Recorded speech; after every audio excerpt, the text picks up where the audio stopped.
Charlotte Thompson Iserby served as the head of policy at the Department of Education during the first administration of Ronald Reagan. While working there, she discovered a long-term strategic plan by the tax-free foundations to transform America from a nation of rugged individualists and problem solvers to a country of servile, brainwashed minions who simply regurgitate whatever they're told. We now present to you the secret history of Western education, the scientific destruction of minds.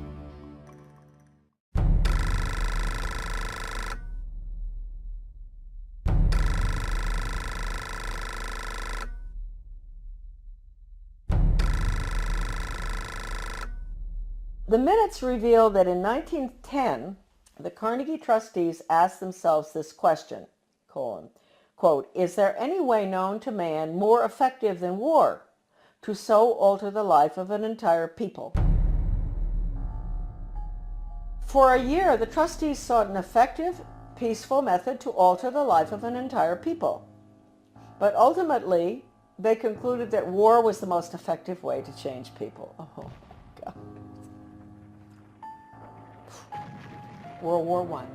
Horrible war. Oh, God. I mean, it made every other war look like nothing. They sent a confidential message to President Wilson insisting that the war not be ended too quickly. After the war, the Carnegie Endowment trustees reasoned that if they could get control, here we go, of education in the United States, they would be able to prevent a return to the way of life as it had been prior to the war. And they recruited the Rockefeller Foundation to assist in such a monumental task. Education should aim at destroying free will so that pupils are thus schooled they will be incapable throughout the rest of their lives of thinking or acting otherwise than as their schoolmasters would have wished. Influences of the home are obstructive, and in order to condition students, verses set to music and repeatedly intoned are very effective. It is for a future scientist to make these maxims precise and discover exactly how much it costs per head to make children believe that snow is black.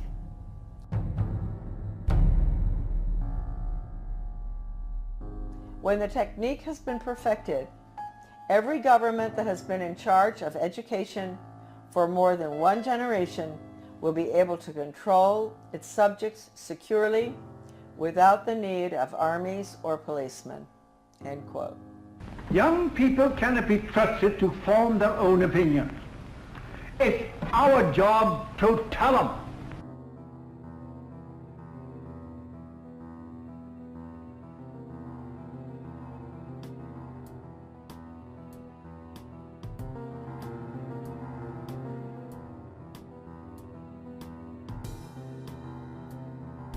I had never intended to become involved in the battle that all of us are involved in. I had no idea anything was wrong with the way the country was going when as I was growing up, and even during my Foreign Service experience, I found myself mysteriously, I would say the good Lord works in wondrous ways, being put in spots around the world or in my country where extraordinary things were taking place under the guise of change. And we've all heard that so much, you know, from the Obama administration, Bill Clinton, he was the first one to mention change agents, etc. So for some reason I was plucked out, and I found myself being sort of pushed. My name is Charlotte Thompson Iserby. My maiden name is Thompson. My husband, who I want to give great credit to at this point, was Belgian, from the Flemish part of Belgium. I met him, I'll explain that later, in Europe when I was working at the embassy in Brussels. Without my husband's help throughout the last 30 years, certainly when we came back to Maine, my work never would have happened. And he understood beautifully. He had been highly educated in Europe, and he understood the whole plan. In fact, about 5 years after we had come back to the United States, someone gave me Gary Allen's book, None Dare Call It Conspiracy. I was on the school board, and this lady called me, and she loved the work I was doing on the school board. Of course, nobody else did, but she said, I've got a book for you. She brought it down, and I read it, and I looked at it, and I thought, I've never heard of such a thing as this. I mean, this is a conspiracy to really take over the world. Thank you, Gary Allen, who's no longer with us. And so I said to my husband, good Belgian, well-educated, do you know about this? And so he took a look and he said, yeah, sure I know about it. I said, you know about this? You know about the Illuminati and the Bavarian conspiracy? You know about all this, the plan to implement a world order huh? And he said, well, yeah, I learned all that in school.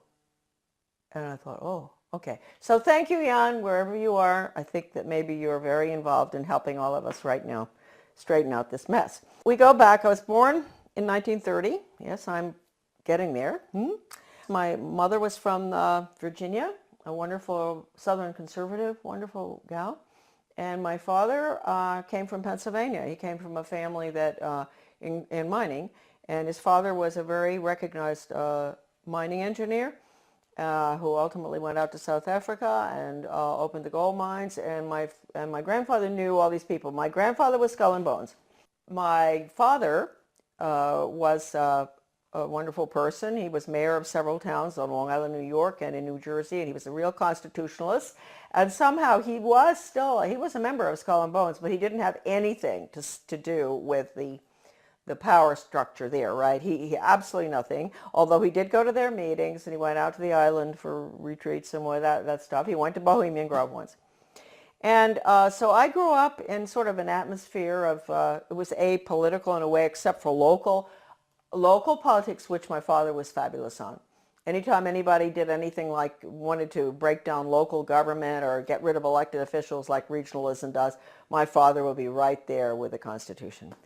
So anyway, I went to private schools, and I got out of prep school in Wellesley, and I decided I really didn't want to go to college. A lot of people thought it was a mistake.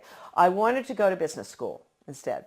I was tired of somehow I had a bad feeling about things that were being pushed in the prep school. Like I was a member of World Federalists. I was falling for this junk. But somehow I didn't want to continue that. So instead of going on to Smith or Vassar or what, I went to Catherine Gibbs Business School in New York City. Wonderful, wonderful, difficult school. But I learned best grammar, how to write, accounting, shorthand, which came in very, very handy, I can assure you, especially when I was in the Department of Education. I got out, I graduated, and the Korean War was on. So I was very patriotic. My mother had always worked for the Red Cross. She was a volunteer during World War II at the mental hospitals, bringing the guys in from the war. So I heard a lot about the Red Cross, which is, I want to point out right now, changed enormously from that time. And I wish I could say it in a better way. I think it does very good work. But it's connected with all the other, non-governmental, non-profit groups, and they have all been infiltrated. I signed up for Korea, that's right, but they changed my orders. And at the last minute, I went to Guam. I spent a year there. My next assignment was Chitose, Hokkaido, another air base, fighter base, I think. I finished my tour. I didn't want to come home by air. I wanted to go by ship. So I decided to go. A friend of mine went with me, third class, in the bowels of the Vietnam, which was a freighter. Luckily, I was in third class. So I was down, and we had very good food, because French have good food, whether it's third class or not. Always a big bottle of wine in the middle of the table. And the people at the table were coming out of North Vietnam, coming out of North Korea, and China. They were refugees.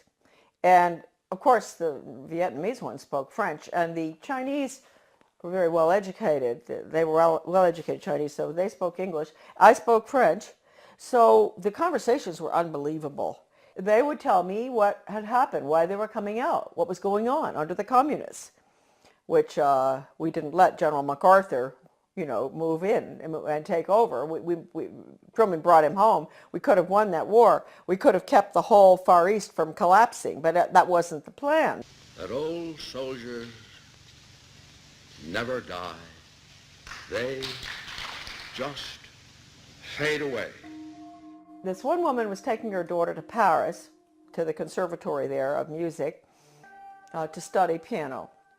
And she told me that her father or grandfather, I'm not sure, was a very famous pianist in China during the Cultural Revolution, and that they cut his hands off. And so that, I never forgot that.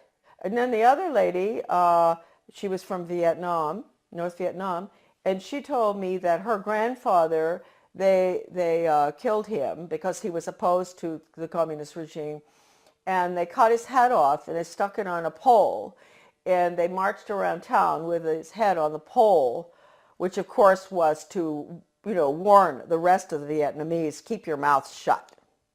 Don't go up against this regime. Then my father, he's a New York lawyer, absolutely wonderful person, great sense of humor, and I know he's skull and bone, so we have to forgive him for that.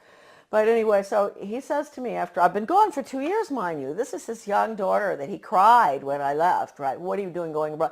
So after 2 months home, he said to me, Shar, well, when are you thinking about moving on? And I thought, God, I've only been home 2 months. I've been gone for over 2 years, and they want me out of here. And I thought, well, I guess he's right.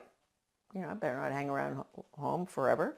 And so I went down to the State Department. I had all the background because of Katharine Gibbs. That's the best thing that ever happened. I had the credentials to get into the State Department to work for ambassadors, which I did, assistant secretaries. I worked in Washington in Soviet affairs, in Middle Eastern affairs when all the Suez Canal stuff and everything was going on. I took dictation from John Foster Dulles. I'll never forget once when he was this was really during the tremendous problems with the Suez Canal and everything, and he had Golda Meir and the ambassador from Israel, to the United States there. This is so funny because I was taking shorthand, and so all of a sudden someone kicks me under the table. Golda Meir, she's kicking her friend, the ambassador of the United States, whose name I can't recall right now, and kicked me instead. And I said, oh, gee. And she said, oh, I'm so sorry. She said, he's dictating too fast. He's a very good friend of hers. Dictating too fast. There's no way you can get it. So anyway, those are little funny stories about the State Department. But anyway, and then I was in Soviet affairs. I saw very strange things there. I went to South Africa. I worked for the ambassador in South Africa. Fascinating, because my father and my grandfather actually had lived in South Africa. Then I got sick and I came back to the States, and then they assigned me to work for Ambassador Douglas MacArthur Jr. That's the nephew of the general, and in Brussels. He was a wonderful man. He was not easy to work for, but he was a wonderful person, a good American. And that was at the time, again, you see where these things kept happening in my life. This was the Belgian-Congo crisis, and in Katanga. And I was there. I saw all the cables coming in regarding the UN troops and how they were raping citizens and nuns, and people were dying and all. So I was there in Brussels. Here I'm learning, Charlotte's learning, that the UN isn't what people think it is. And all these cables coming in. I meet my husband. I meet him on a train going skiing. That's how I met my husband.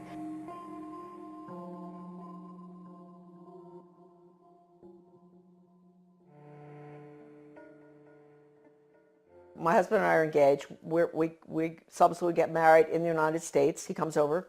Then we go back to Belgium, and we're there for about 4 years. And then from there we go again to a hot spot, which I didn't realize. I'm talking about the weird things that happened. The hot spot was Grenada.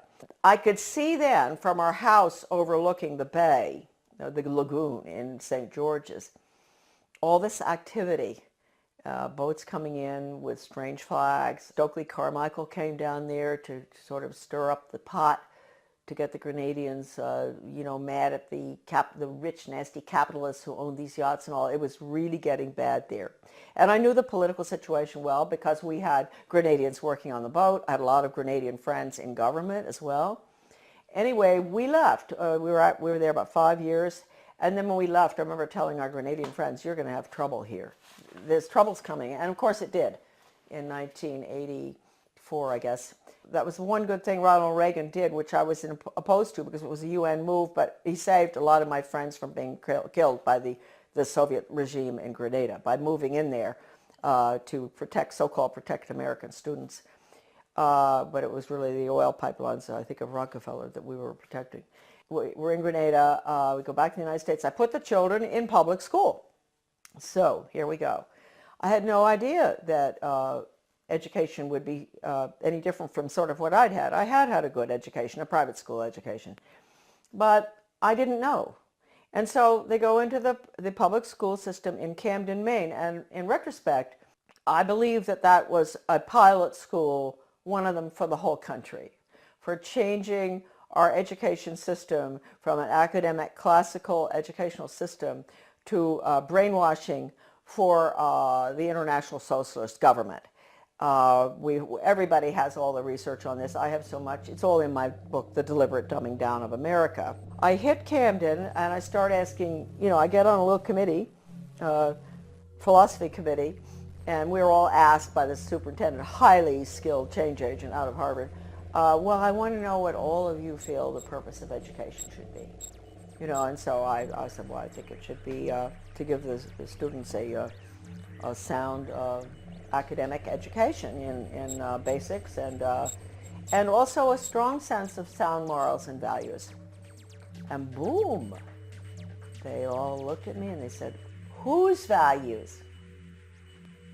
And I thought, hey, what's going on here? I said, well, what's happened in my country? I mean, don't we still have the same values? I mean, don't we all sort of agree? You don't steal, you don't rob, you don't kill babies, you don't kill people in war, a lot of things that I thought we believed in. You don't lie. Everything was changing, and I saw it, and I saw the curriculum coming in, and I went for the values clarification training myself to find out.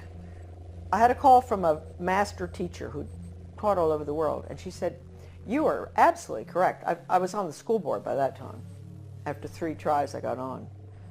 And she said, you're absolutely correct. I want to pay for you to go for some in-service training.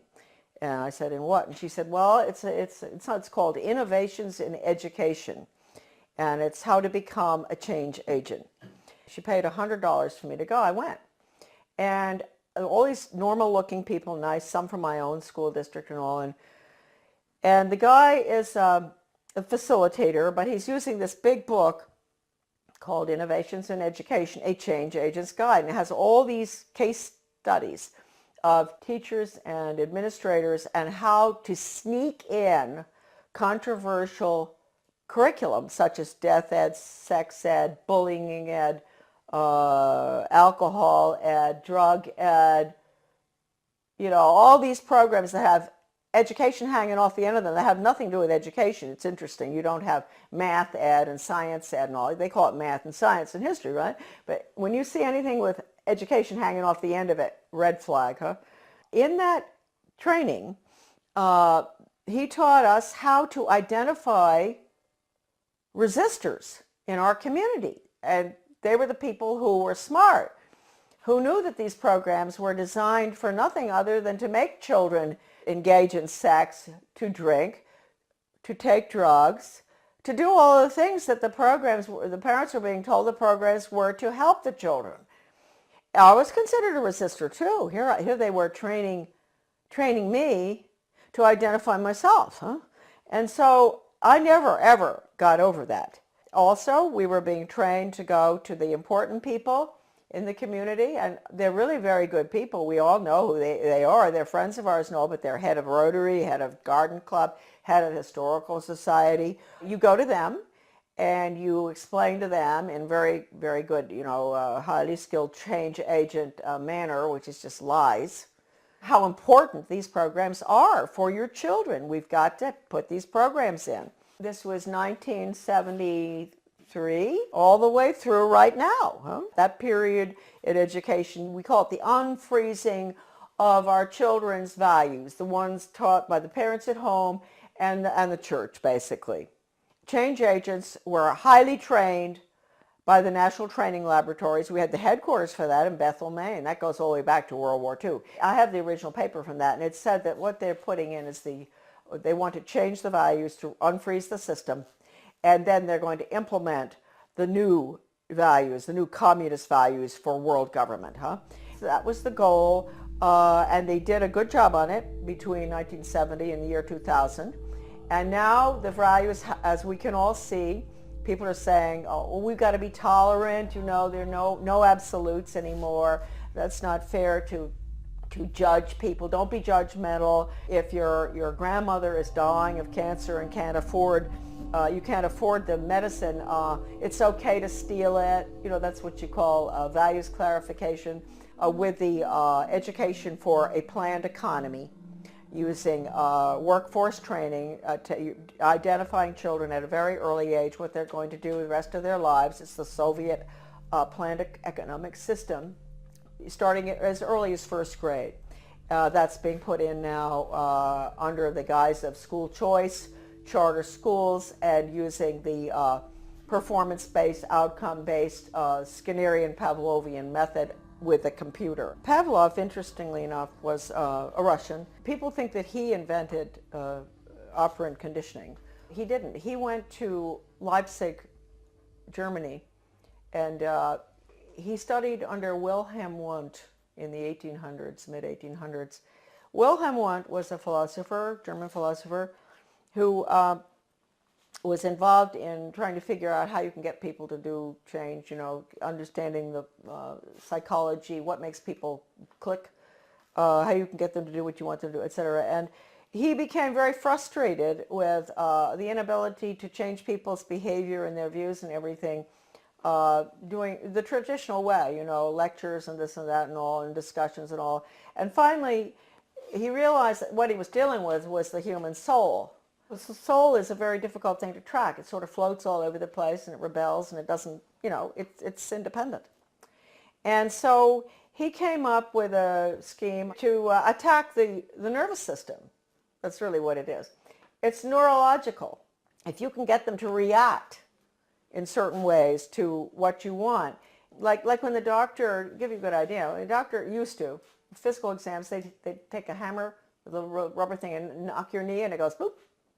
So he figured, well, you know what? We can operate on that thesis where we attack the nervous system, and it's a stimulus response thing. So you have to provide the stimulus in order to get the response. Well, if it was dog training, the stimulus would be a dog biscuit or something, and ultimately, when the dog sees you taking the biscuit out of the box, he's going to do what you want, right?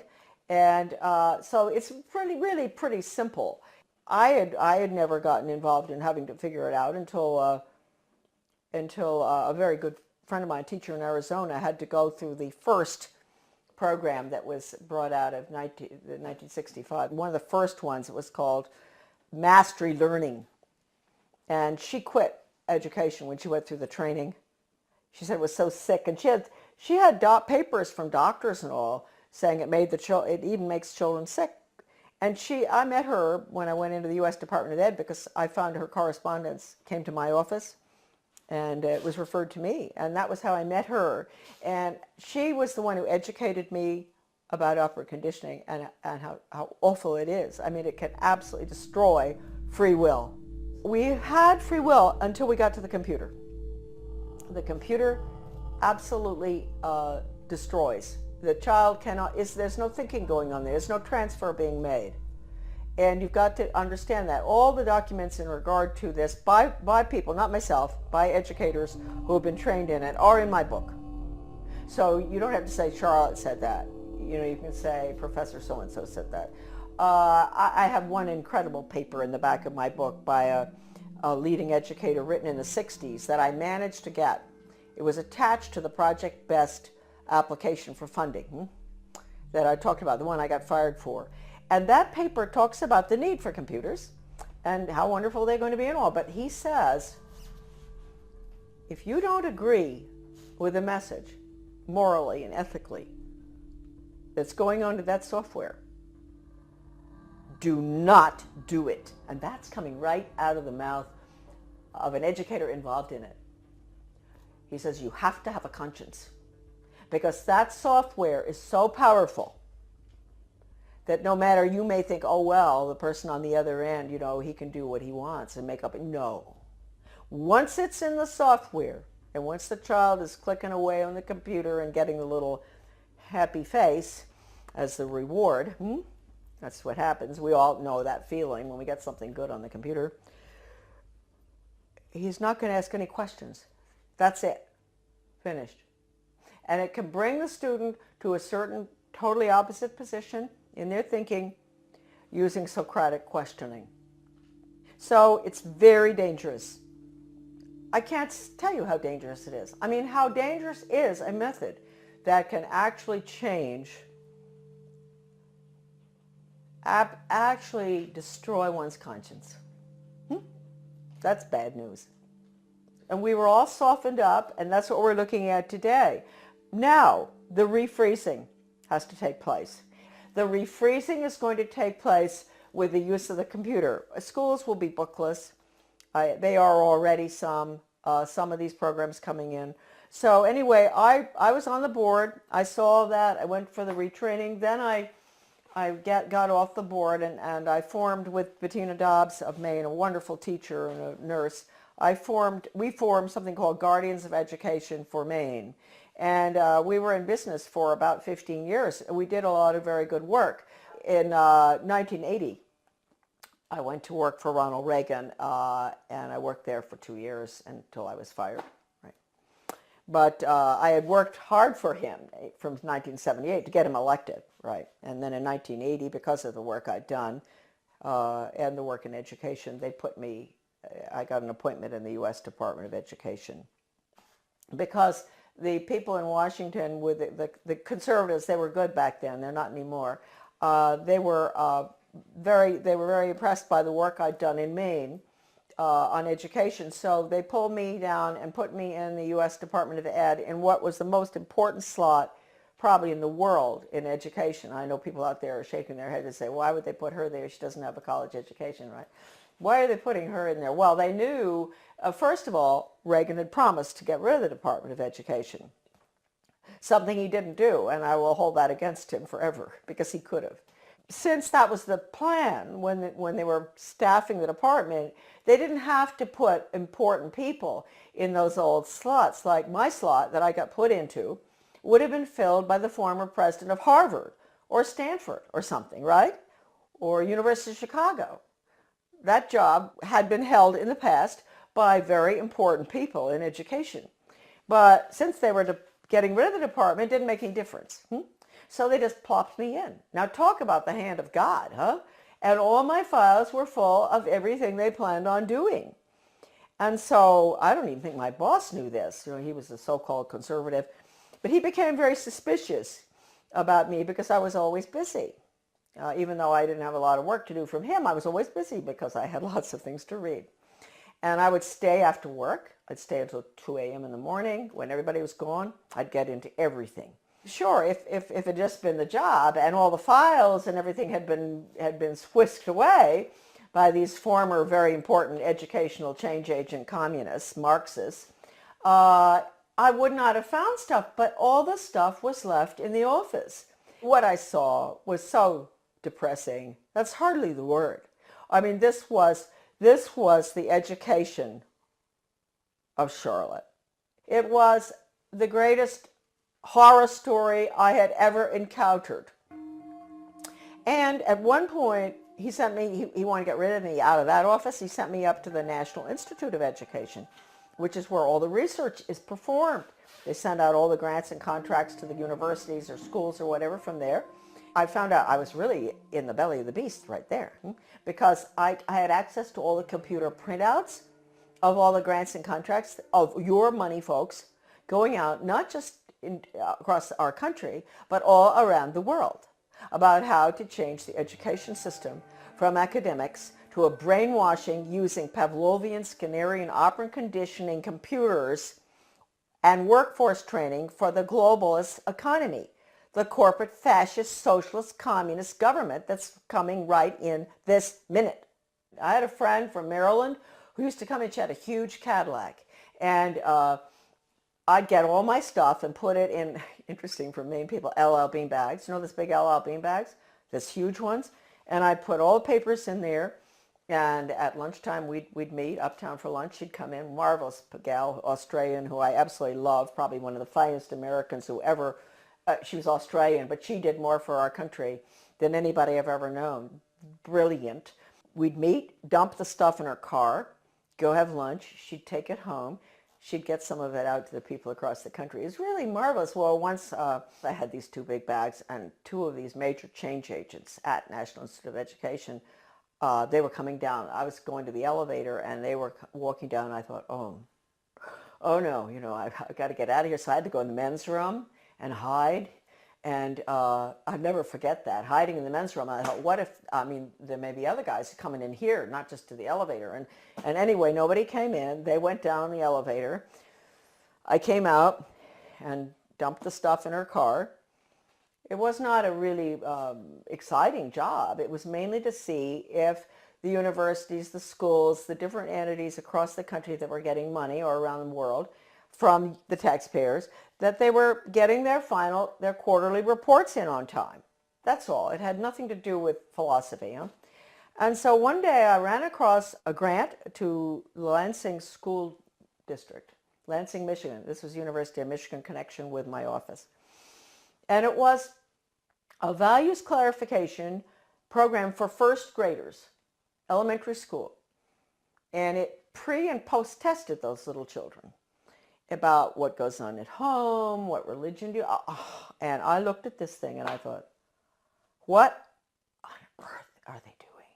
And so I turned to this bureaucrat who was working with the GAO about financial things, and I said, look, we're doing waste, fraud, and abuse. I know that. But I said, take a look at this. Don't you think that this is pretty wasteful, fraudulent, and abusive in another way? And so he took a look at it and he said, oh my Lord. He said, this is horrible. And really nice guy, bureaucrat, Washington. People sometimes get after all the bureaucrats. They're not all that bad. Some of them are just like us, and they care. And I said, well, look, you know, I'm only meant to be here 2 weeks, but could you give me extra time? Because I want to go through all these grants and contracts. And he said, you can have as much time as you want. So I spent 6 weeks up there going through all the stuff. And I can't tell you how horrible. First of all, even if you don't care about children, you don't care about education, you don't care about your country, you don't care about anything, people? Are there people out there who don't care about anything? They do care about their wallet, huh? You should care about this money that has been spent in the name of education. It's total brainwashing. Anything coming out of Washington is a total Marxist brainwash. And Marxism is the world of the future unless we stop it right now. I'm fired for leaking one of these documents to Human Events. It was the one that put technology into, with the computer on, with the curriculum on it. It was a grant going out to every single state with the computer curriculum for the state. Can you imagine, designed by Washington and all the different government education associations. And within that big paper that I found, Better Education Skills Through Technology, it was called, Project BEST. I found this one paper, this was sort of a draft, and it said, what we at the federal level can control and manipulate. That's a direct quote, colon. And then it listed, this is for us at the local level because we don't know how to run our own laws, and the state. I get fired.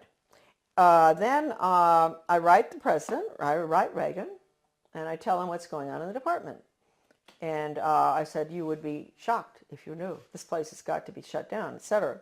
And it was a long letter. I explained everything, that the U.S. Department of Education is a Marxist factory designed to destroy any semblance of good values, academics, etc., and to make sure our children march blindly into a socialist communist world government. That's the goal of the U.S. Department of Education. They didn't want anyone to know that Ronald Reagan had that letter. So I never got a reply. I tried to. I called Ed Meese. Went home, called Ed Meese, who was the chief counselor or whatever in the White House, and I said, I want to talk to you all. I want an answer to that letter. Finally, I went down and talked with Ed Meese's aide, Ken Cribb, and I said, he patted me on the shoulder, you know, that way they do that. Oh, Charlotte, aren't you pleased to know the president got your letter? That's an admission right there.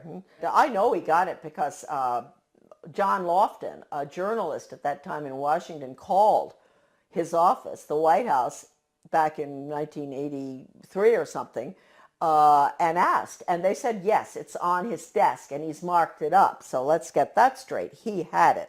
The purpose of that letter was to make sure that that department is abolished and the American public education is returned to its original status, run at the local level and with elected school board members and with no influence whatsoever from the federal or international level. That's how it should be. It was the best education system in the world. That's what I was asking for. Anyway, it didn't happen. That letter to Reagan, again, is on my website, Deliberate Dumbing Down, under a PDF. I wrote in 1985 a book called Back to Basics Reform or Skinnerian International Curriculum. And to make sure people read this little 39-pager, I decided to put an asterisk so that they didn't really have to read it. I put an asterisk which said, necessary for United States participation in a one-world socialist government plan for the early years of the 21st century. When the conservatives, the neocons, let's call them that, not Goldwater people, when the neoconservatives, Heritage Foundation, all of those groups, I'm sorry folks, when they saw that book, they boycotted it. They boycotted that book, which told Americans exactly what I just told all of you, what I'd seen, and that we had to get rid of the department. It all happened under Ronald Reagan. You call it what you want, corporate fascism, socialism, communism, planned economy. You call it what you want. What is it? It's really, it's horrible. Your children have no upward mobility whatsoever. I told you earlier. I said, yeah, they're put into a slot early on. The government and the schools, they decide what your child is capable of doing the rest of his life. He might be able to sneak out of that sometime if he's brilliant and do his own thing, but it's unlikely. So it's fixed. This is the end of upward mobility for our children, end of freedom for this country. Planned economy is the end of freedom. It's a failed system, but there are people at the top who live very well by it. And then I find out that Ronald Reagan has signed an agreement with Gorbachev to merge the two education systems. Well, you can't tell me that conservatives didn't know that was going on, because I know of some who were at Geneva when this happened. And they didn't do anything about it, but we found out. And so we fought this United States-Soviet Education Exchange Agreement. The Carnegie Corporation also signed agreements. Basically, most of that was to do with computers and technology and critical thinking for little elementary school children. Those agreements were signed. We raised $5,000 to put an ad in the Washington Times to expose that. It was called Educate is Worse Than Watergate or something. And but again, we got no support because that information wasn't meant to get out. Then about 4 years after the fact, my little article was called Soviets in the Classroom, America's Latest Education Fad, that nobody would touch. The conservatives, all the different conservative groups, media and all, would not publish it. And all of a sudden I got a phone call from a wonderful man by the name of Robert Morris. He was a judge from New Jersey. He calls and he said, I'm now the president of America's Future. And I had tried to get this article published by America's Future, Soviets in the Classroom. And I couldn't get it published. It was interesting because America's Future used to do a lot of articles on bad textbooks and everything in the United States. And I thought surely they would be interested in the United States-Soviet textbook agreement too, and exchanges. And I was sure but no, they would not publish it.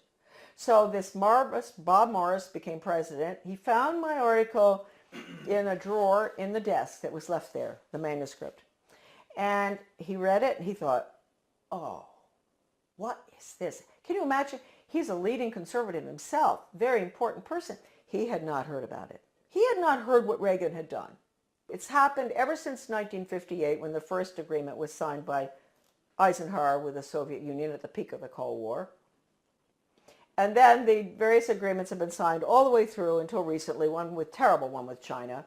So we have merged, and let me point out, just today, I was informed that there are forces at work in the state of Maine that are surrounding our wonderful people that we elected last November.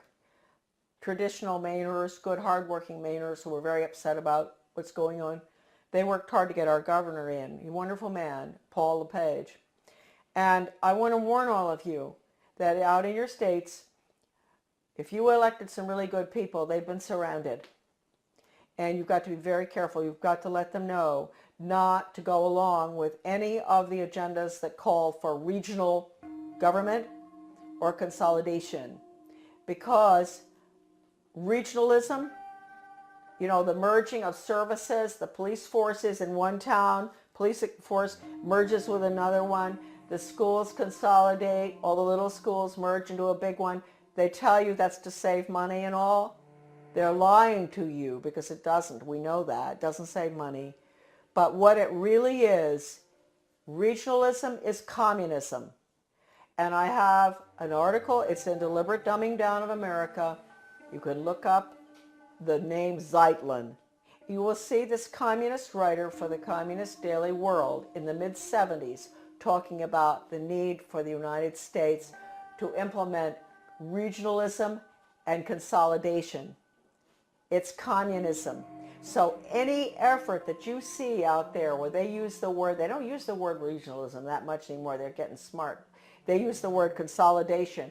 They convince the people, especially in economic downturn times like right now, this tragic time we're going through, that this will save money, that it won't have as high taxes. Consolidate, consolidate, don't do it. We are the major country that's going down to communism, and the rest of the world will follow.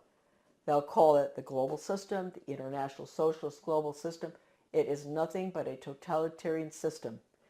In 2002, President Gorbachev, in speaking in London, he called the European Union the new European Soviet.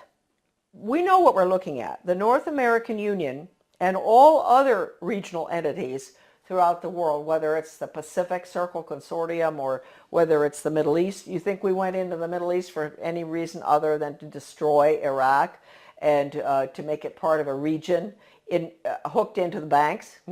What they're doing is they're destroying the Middle East so they can restructure it as a region in this new world order. So these are all the regions. Their whole structure is based on the model, which is the European Union. So I ask Americans, what will you call? What would Gorbachev call the North American Union? He would call it the North American Soviet. How do we like that?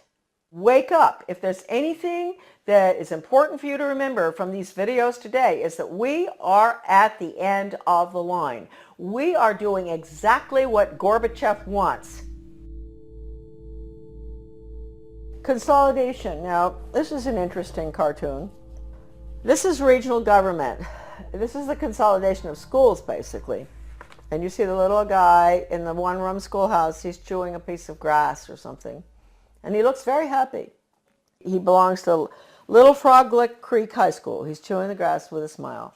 If you follow him through, you're going to see him looking more and more miserable as they merge his one-room schoolhouse to a six-room schoolhouse to 8 more schools and then into a central school, which is a region. And then you're going to see him at the end. He's holding his left arm out, up like this, clenched fist, little hair, very unhappy. And his t-shirt says, Our Lady of the Benevolent Dictatorship, One World Global Training Corps. And then the last one, he has on earphones, you know, like you guys have all the time. Finally, he's smiling. He's connected to something with a wire. And it says, Interplanetary Carbon Unit Reprogramming Pod. Well, I saw that in a very liberal left education journal called Phi Delta Kappa. Many people will recognize that, 1983. The title of it is Consolidation, going from the small school to the central regionalized school, and which is what regional government is all about. And you know, you can get rid of all the parochial views that the children have in the little school where the parents can go. You know, the school board meeting is just across the street, the school, and all the parents know each other, the teacher, you know, it's a lovely atmosphere. And then you end up with all the children going long distances on the bus, which is no good for them, to the regional school. And then you have country boys and girls who are being mixed with city boys and girls. So then they get into the drug scene. So we've seen with consolidation that the test scores go down, the drug problem gets worse, the cost of education increases, although they tell you that consolidation is to make it cheaper. A lot of people just don't understand the word consolidation. Consolidation is consolidating all the services together under the guise of this is going to be cheaper for you. But in the process, what happens is you lose all your elected officials because all of these entities are being merged. So at the local level, you don't have any representation anymore. And ultimately, you spend far more. That's the whole restructuring of our constitutional form of government, is being thrown to the wolves in favor of this regionalism and consolidation system in every area. Education, you know, government bureaucracy to make things cheaper, you name it. Planning, the word is central planning. That's the Soviet system, central planning. Regionalism. No matter how beautiful everything looks outside, no matter how good those restaurants are in your town, or the good funny movies, or the whatever, no matter whatever beautiful things you see in your life and your family, etc., folks, it's curtains. October 24, 1975, the World Affairs Council of Philadelphia issued a Declaration of Interdependence, written by well-known historian and liberal think tank Aspen Institute board member Henry Steele Commager. This alarming document, which called to mind President Kennedy's July 4, 1962 speech calling for a Declaration of Interdependence, Kennedy, was written as a contribution to our nation's celebration of its 200th birthday and signed by 125 members of the U.S. Senate and House. When in the course of history the threat of extinction confronts mankind, it is necessary for the people of the United States to declare their interdependence with the people of all nations and to embrace those principles and build those institutions which will enable mankind to survive and civilization to flourish. 2 centuries ago, our forefathers brought forth a new nation. Now we must join with others to bring forth a new world order. We affirm that the economy of all nations is a seamless web and that no one man can any longer effectively maintain its processes of production and monetary systems without recognizing the necessity for collaborative regulation by international authorities. This little blue book is called Conclusions and Recommendations, and it has a weird title, and you'd think it only deals with social studies, but it doesn't. It's the report of the Commission on the Social Studies. It was funded by the Carnegie Corporation. And the book virtually recommends that the curriculum all be geared towards the Soviet system, internationalism, planned economy, etc. It's been referred to by a leading British professor of British socialism as a plan for a socialist America. This book is at my son's website, AmericanDeception.com, thank heavens, because this is the only copy that exists in the whole world, right here. All right, so that's dated 1934. And what they're doing there is they're really talking about putting in a planned economy. So that's what we're putting in right now with the program that's just gone into our little school in Dresden, Maine. We've put in the DiLorenzo Reinventing Schools plan, which I said earlier, your children will be graduating at 14 or 21. No grades, no ABCD, no kindergarten through 12th grade, because it's going to all be workforce training, and the curriculum will be based on the Malcolm Baldrige Total Quality Management Award that has only in the past been given to Cadillac and Hilton Hotels and things like that. The Malcolm Baldrige National Quality Award gets results. We're not there yet. We're continuously improving, and it's something that is so deep in our organization that the concepts and principles of Baldrige will be applied forever here. So this same Carnegie Corporation in 1933 instituted the 8-year study, which went on until 1941. That's the Skinner method, performance-based, results-based. That's all what you can do, not what you know in your head. They don't want children to think or know anything, no history. It's what you can do for the good of the global economy. And the Education Commission of the States, a very important unconstitutional regional entity which controls education in every state as well, they had a little newsletter that I used to get. And one day I was reading it and my eyes went down to the bottom of the page and I said something. It said outcomes-based education is, and of course I'd always been fighting outcomes-based education, and it said it was experimented with for 8 years in the 1930s and 40s by the Carnegie Corporation. It was called the 8-year study. So nothing's new, folks. If we think the outcomes-based education that which is the biggest dumbing down education system that ever happened with children graduating at 14, right? If we think that it's new, no. It came from the 8-year study, which again was Carnegie. Okay. Now Carnegie, we might as well mention this at the same time. 1965, the Elementary and Secondary Education Act, Carnegie was all involved in paying for the national assessment, which is all 60% politically correct. That's the test that all schools around the country have had to give for the past, ever since 1965. Now it is 60% politically correct. Your kids' ideas on global warming, sustainable development, a world government, the fact that the Constitution's outmoded, all that. So they paid for the national assessment. They were the ones instrumental in putting up the money for the Education Commission of the states in Denver. In your Senate Education Committee in your state, there's always going to be one person who is on the membership of the Education Commission of States. So there'll be about 50 state people. So they get their orders from the Education Commission of the States.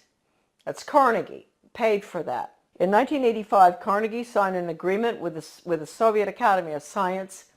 At the same time, Reagan signed the agreements with Gorbachev to merge the two education systems. Carnegie signed with the Academy of Science to develop computer courseware for elementary schools dealing with critical thinking.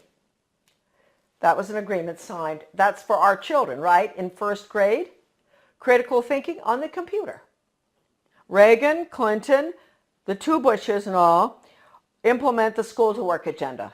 That was the beginning of the planned economy under Reagan. So then Mark Tucker comes in, Carnegie.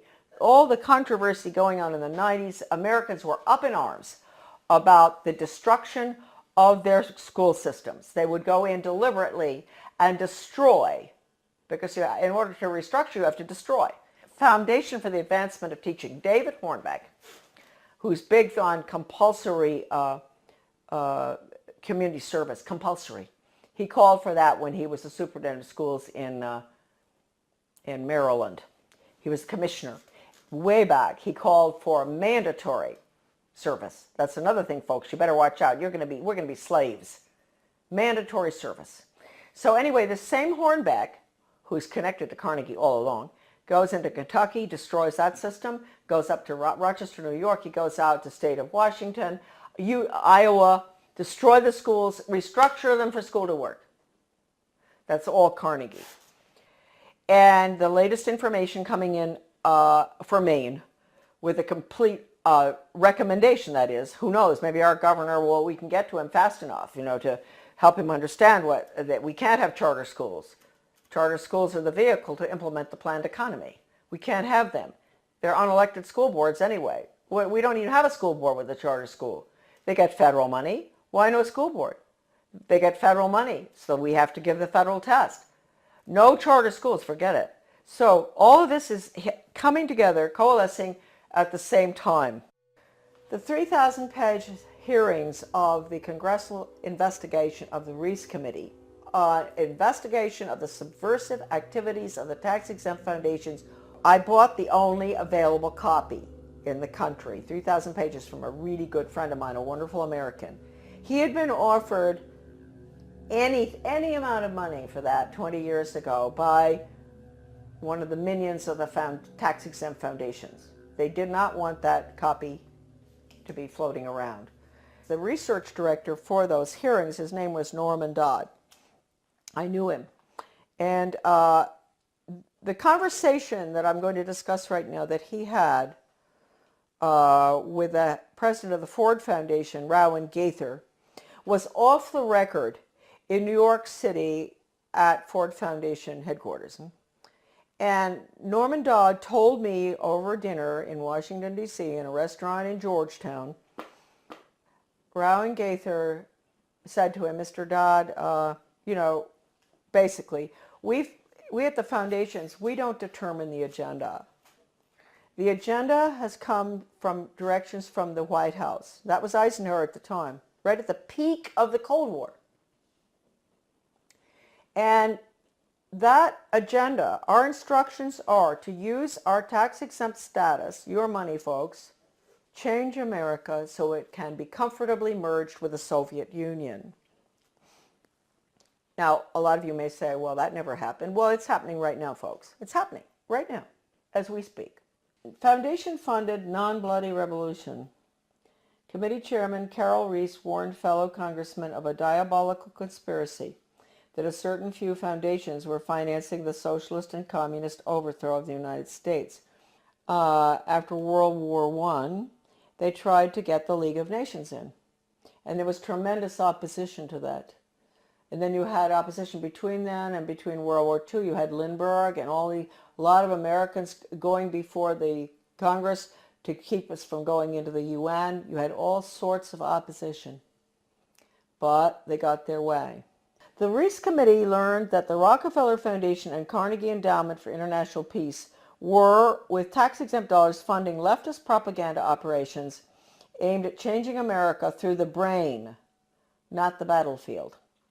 Patriotism, national sovereignty, individual responsibility, and Christian beliefs were belittled, while the concepts of a one-world government, socialism, collectivism, and humanism were deemed essential for peace in the modern age.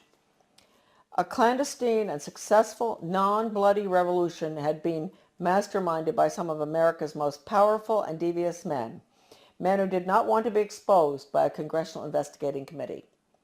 The man chosen by Reece to be the committee's research director was Norman Dodd, Yale graduate, intellectual, and New York investment banker. During this writer's frequent visits to Dodd's retirement home in Keene, Virginia, he repeatedly spoke, Dodd, of his conviction that justice demanded that those foundations should be compelled to spend a like amount of dollars to undo the damage they have done to America, end quote. Dodd sent committee questionnaires to numerous foundations, and as a result of one such request, Joseph E. Johnson, president of the Carnegie Endowment for International Peace, invited Dodd to send a committee staffer to Carnegie's headquarters in New York City to examine the minutes of the meetings of the endowment's trustees. Now, this is Carnegie we're talking about, the one I always go after.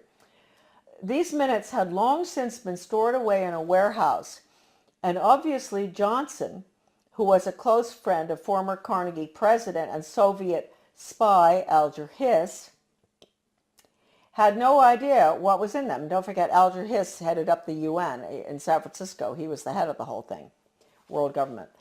The minutes reveal that in 1910, the Carnegie trustees asked themselves this question, quote, is there any way known to man more effective than war to so alter the life of an entire people, end quote.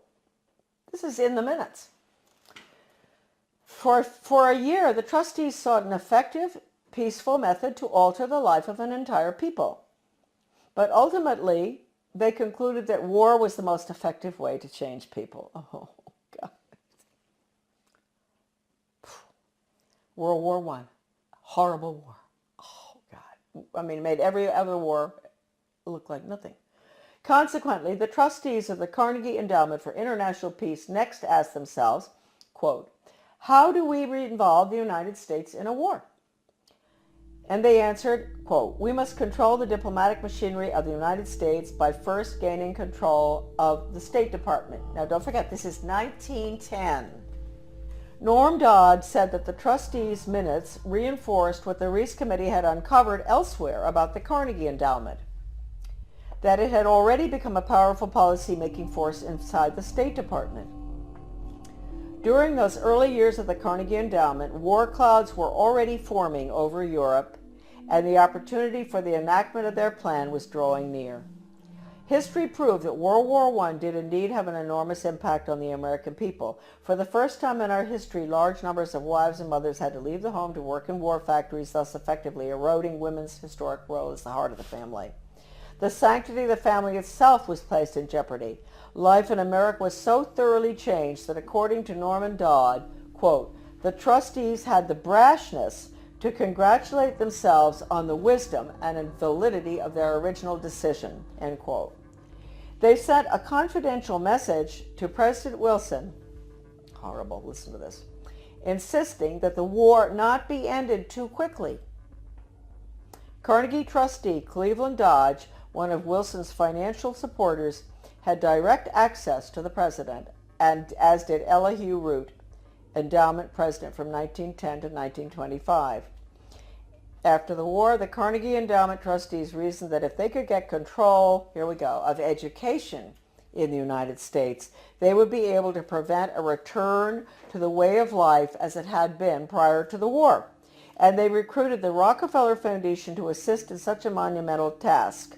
According to Dodd, quote, they divided the task in parts, giving to the Rockefeller Foundation the responsibility of altering education as it pertains to domestic subjects. That was the Southern Education Board they set up.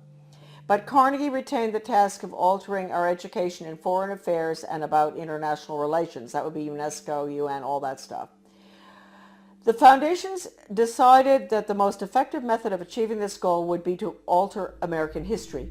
So they awarded grants, fellowships, and scholarships to those professors and historians who would rewrite American history and promote one worldism, humanism, and socialism.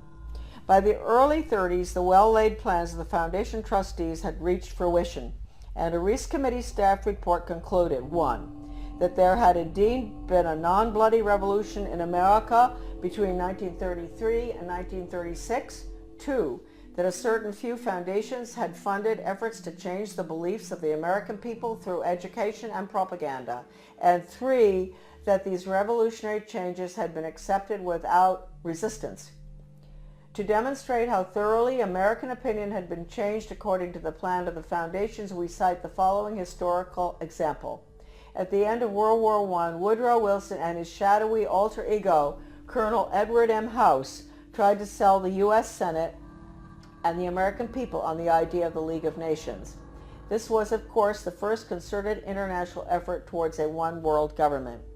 Wilson and House failed in their mission, but a generation later, after another great war and much re-education via college international relations clubs, international studies, educational grants, and the like, the Senate and the people readily accepted membership in the United Nations. Roosevelt's foreign policy advisor, Alger Hiss, helped write the UN Charter, in which the Soviet Union was given 3 votes in the General Assembly and the United States only 1. And then, before his perjury conviction for lying, that's Hiss, about his Soviet espionage activities, he went on to become president of the Carnegie Endowment for International Peace. Chairman Reece expressed justifiable rage when he described what was happening as a diabolical conspiracy. The conspirators had left little to chance. Those congressional investigations of the early 50s into tax-exempt foundations were mandated by the House of Representatives in a resolution stating, quote, the committee is authorized and directed to conduct a full and complete investigation to determine which of such foundations and organizations are using their resources for un-American and subversive activities, for political purposes, propaganda, or attempts to influence legislation. Now, folks, I want to tell you, the 3,000 pages of testimony, Reese Committee hearings. It's at my son's website, americandeception.com. The person I bought the hearings from, the transcript, was offered 20 years ago any amount of money for that 3,000 pages. The foundations wanted it back. It was the only copy left available. And he would not sell it to them. So my friend sold it to me. My friend knew Norman Dodd very well. He sold it to me for $3,000, which is really cheap. All right, a dollar a page. He'd been offered any amount. They said, we'll pay you anything. You name it, anything. We want that copy. So it's now on the web for everybody to read. All right, now we'll continue. The congressional investigations, right. To determine which of such foundations and organizations are using their resources for un-American and subversive activities, for political purposes, propaganda, or attempts to influence legislation. The tax-exempt status granted to foundations by the Congress of the United States is a special and powerful privilege subsidized by the American taxpayer. Therefore, Congress has not only the authority but also the obligation to investigate how tax-exempt funds are spent. This should be the next investigation. Ron Paul should do this one after the Federal Reserve. The Ford Foundation, largest of all the foundations, balked when it received a preliminary questionnaire from the Reese Committee. H. Rowan Gaither, president of the multi-billion-dollar foundation, summoned Committee Research Director Dodd to foundation offices in New York City. At the meeting, Gaither asked, Mr. Dodd, we invited you to come here because we thought that perhaps off the record. You see, that's why it's not in the transcript of the hearings, what I'm reading you now. This was off the record in the office in New York City. We invited you here because we thought that perhaps off the record you would be kind enough to tell us why the Congress is interested in the operations of foundations such as ours. Gaither answered his own rhetorical question with a startling admission. Mr. Dodd, all of us here at the policy-making level of the foundation have at one time or another served in the OSS, the Office of Strategic Services, the forerunner of the CIA, or the European Economic Administration, operating under directives from the White House. We operate under those same directives. The substance of the directives under which we operate is that we shall use our grant-making power to so alter life in the United States that we can be comfortably merged with the Soviet Union, end quote. Stunned, Dodd finally replied, quote, why don't you tell the American people what you just told me? And you could save the taxpayers thousands of dollars set aside for this investigation. Gaither responded, Mr. Dodd, we wouldn't think of doing that. In public, of course, Gaither never admitted what he had revealed in private.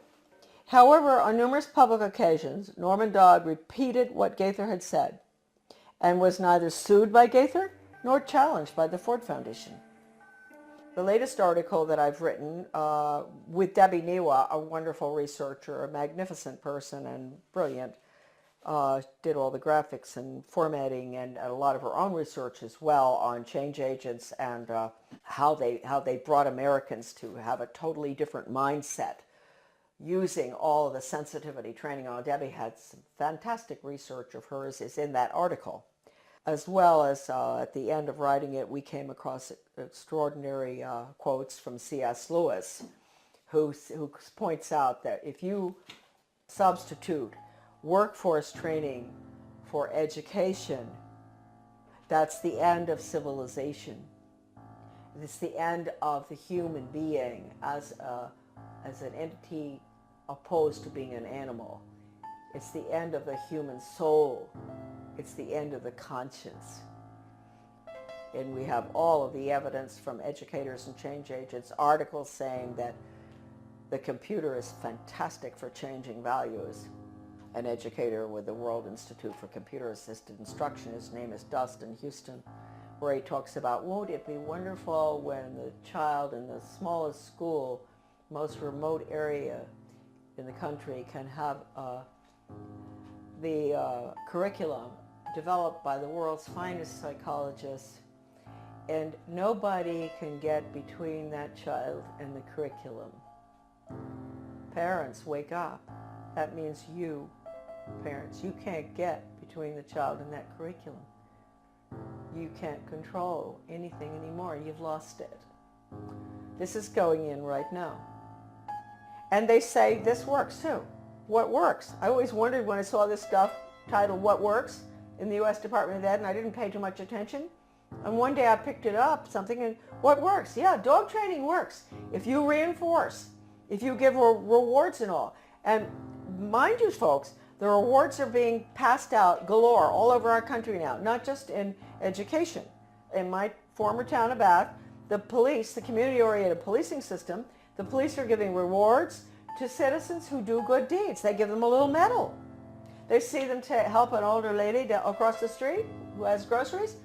The police determine what the good deed is. She gets a medal. That's a reward. That's conditioning. That's operant conditioning. You're going to end up with a society that never does anything for the sake of it being right. And they're never going to take a stand against anything unless it's approved by the government. So that's going to be the result of operant conditioning. It's throughout our community right now. The Secretary of Education, Arne Duncan, when he was in Chicago, with the Chicago schools, he even recommended paying students for good grades. Now, that's why teachers are up in arms about merit pay, performance-based pay. That's the same thing. They're going to pay the teachers for students getting good test scores. Now, wait a minute. First of all, you might think that sounds good. No, you got to ask yourself, what's the test? It's hard to believe that anybody would deliberately do this to children, but they are.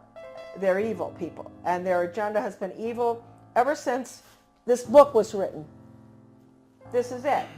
Proofs of a Conspiracy by John Robison, great Scottish scholar back in 1798. He was a Scottish Freemason, and he went to France and studied, French Orient Masonry, and was so shocked by what he saw, it was so much worse than the Scottish Rite, that he went back and wrote that book, which he actually did give a copy to George Washington. That book is like a global education textbook being used in the American schools right now. It talks about 1798. This is after the French Revolution. Get rid of royalty, get rid of religion, get rid of the family. That's basically what's in the book. They talk about dropping borders. Sounds just like a global ed curriculum. Turning the children against their parents. It's pure communism.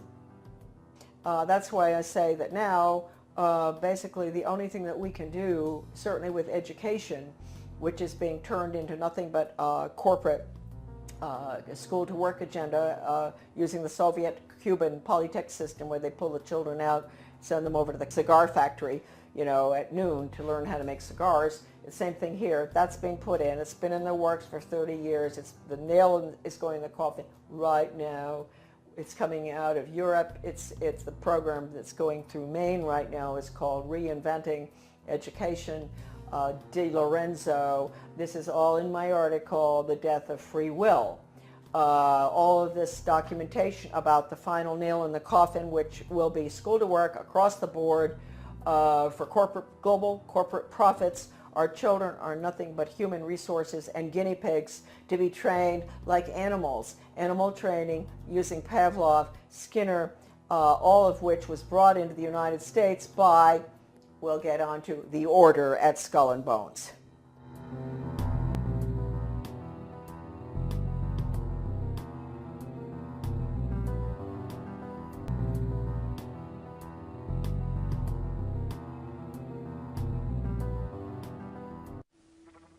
Skull and Bones, the order at Yale, 15 of them selected out of every junior class. They paid. Wall Street financed Hitler, financed Stalin, creating communism, which is what they did. That's all very bad, and Skull and Bones is all involved in that with the order. They concerned the build-up of the three types of socialism: Bolshevik socialism in Russia, what we might call welfare socialism in the United States, and Hitlerian or National Socialism.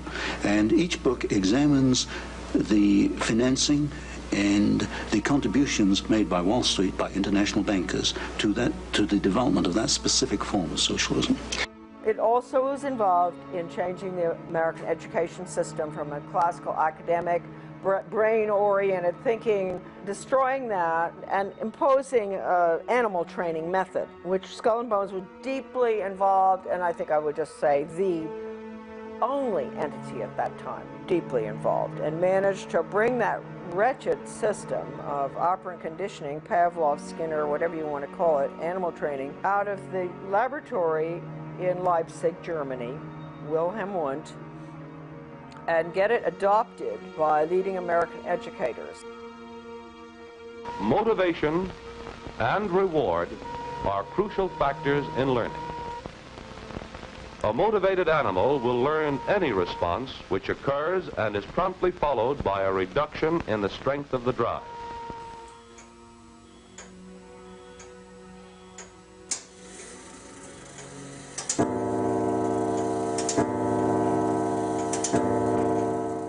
My father and grandfather were members of the order.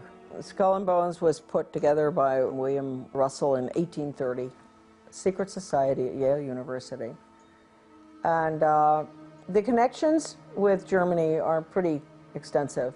You know, the Illuminati, I think it's got to be, I think that there's a lot of research out there that I haven't even read that is there, that does connect it with the Illuminati. And the Illuminati, of course, was Bavarian Marxist society based on destroying the family, destroying the church, which at that time was Catholicism, destroying religion, destroying national entities, boundaries, no more. I have, you know, the Proofs of Conspiracy by Robeson, an original copy of that, and it says right in there, you know, where the order, it's interesting, the order, right? The goal was to, just as I said, down with the family, down with the royalty. At that time, governments were royalty, and they were religious. That was Western European, right?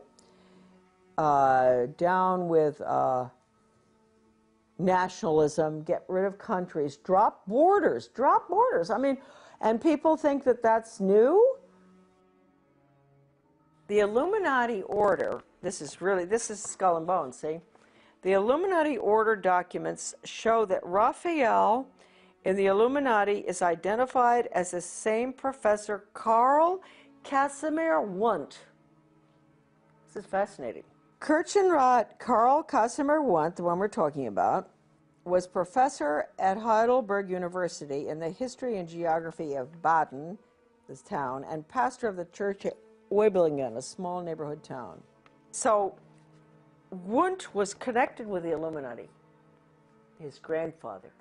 Well, this is the background of Wilhelm Maximilian Wundt, who really trained the American educators in the behavioral psychology, stimulus response training type of Skinner, operant conditioning, bells, whistles, all that stuff, which does not teach, it trains for the workforce. Now, this was, the order at Yale was directly connected with Wilhelm Wundt. They sent educators over there to study under Wundt. Stanley Hall was the first one to go. This is so important, this stuff here. The Hegelian influence on Hall. Between 1870 and 1882, a span of 12 months, Hall, the American, there's a lot of information on him here too, but I won't go into it. He was connected with Skull and Bones prior to going over. They probably sent him over. Spent 6 years in Germany. And he says, I do not know of any other, this is Hall talking, any other American student of these subjects, philosophy and psychology, who came into even the slight personal contact it was my fortune to enjoy with Hartmann and Fechner. There were psychologists over there as well. Nor of any psychologist who had the experience of attempting experimental work with Helmholtz. And I think I was the first American pupil of Wundt. Now, Wundt is the one we're dealing with, Wilhelm Wundt from Germany. He had the first laboratory, and people think that American psychology and all was the psychologist studied under Pavlov, that Pavlov was the first. No. Pavlov, interestingly enough, studied under Wilhelm Wundt in Leipzig. The 12 years included in this span as an American pupil of Wundt, more than any other equal period, marked and gave direction to modern psychology. Wilhelm Wundt, 1832 to 1920, professor of philosophy at University of Leipzig, was undoubtedly the major influence on G. Stanley Hall, who was subsequently, who trained, all the others, Thorndike, Dewey, and all of them, okay? And he was sent over. Hall, it appears that he had a lot of connections with the order at Yale, and that's why he ultimately ended up going to Leipzig. Modern education practice stems from Hegelian social theory combined with the experimental psychology of Wilhelm Wundt. The Hegelian theory, create the problem, people scream, impose a solution type of thing. And no right, no wrong, too. Whereas Karl Marx and von Bismarck applied Hegelian theory to the political field, it was Wilhelm Wundt, influenced by Johann Herbart, who applied Hegel, the Hegelian dialectic, to education, which in turn was picked up by Hall and John Dewey and modern educational theorists in the United States. That's to create the problem and people scream, impose a solution. That's the Hegel. Wundt is the animal training method that bypasses the brain. Wundt is important in the history of American education for the following reasons. He established in 1875 the world's first laboratory in experimental psychology to measure individual responses to stimuli. 2. Wundt believed that man is only the summation of his experience, the stimuli that bear upon him. It follows from this that for Wundt, man has no self-will, no self-determination. Man is in effect only the captive of his experiences, a pawn needing guidance. 3. Students from Europe and the United States came to Leipzig to learn from Wundt the new science of experimental psychology. These students returned to their homelands to found schools of education or departments of psychology and trained hundreds of PhDs in the new field of psychology. The core of our problem is that Wundt's work was based on Hegelian philosophical theory and reflected the Hegelian view of the individual as a valueless cog in the state, a view expanded by Wundt to include man as nothing more than an animal influenced solely by daily experiences. This Wundtian view of the world was brought back from Leipzig to the United States by G. Stanley Hall and other Americans and went through what is known among psychologists as the Americanization of Wundt. Although Hall was primarily a psychologist and teacher, his political views were partially Marxist, as Hall himself writes, quote, I had wrestled with Karl Marx and half accepted what I understood of him.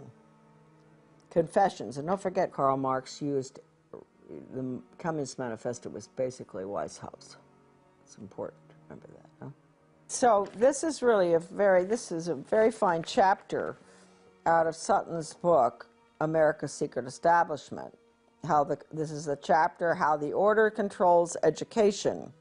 And I want to point out that nobody but Sutton, in the writings on the order, has ever really dealt with education. Sutton saw the importance. I mean, he'd been doing all the work on our, aid to the Soviet Union on technology and all for the Hoover Institute. But he really, he's the only one who ever connected the order with education. Even this great book that we've all, that Sutton Leipzig Connection, this great book, I don't believe that Paoli Leone understood the connection with the order either. He wrote about Wundt. It's a fantastic little book. You couldn't get it. The viewers can get this book. I think it's, there are a few very important books on education. I'd say that this is the #1 book on education that's ever been written, this little book. And I think Anthony Sutton agreed, because he got a lot of his work in his book on the order from the Leipzig connection as well. If we want to start with the condition of the average American right now, who has been conditioned by the television and in the schools and pretty much in daily life, you know, with the community councils and all, it goes away from the individual. Everything is to get, well, John Dewey said it, we have to get rid of the individualism. Everything goes towards the collective, the group. And ever since the early 60s or 50s, they've had the training sessions going on. They started in Bethel, Maine, National Training Labs, to use sensitivity training to bring people together in groups, and they'd all spill their guts about everything. And once you've done that, you're dependent on that person, right? Because they know everything about you. So this is the way you form the collective. It really is very interesting, the sensitivity training, how it works. And it says right in the original documents that it's Chinese communist thought control. Well, Americans have been exposed to this now, you know, certainly since World War II. And they've become little collectivists, really, groupies. They think that way. Anybody who thinks as an individual really is looked at askance, you know, strange person, you know, having an opinion that is opposite to what I've heard every night on the TV or in school or in college. Strange person, these individualists, huh? So that's what we're looking at now. We finally, this is very interesting right now. I mean, talking about the Rockefeller Foundation, the General Education Board of Carnegie, you have, this is the chart showing that the University of Chicago, the School of Education, which had John Dewey and Charles Judd were there.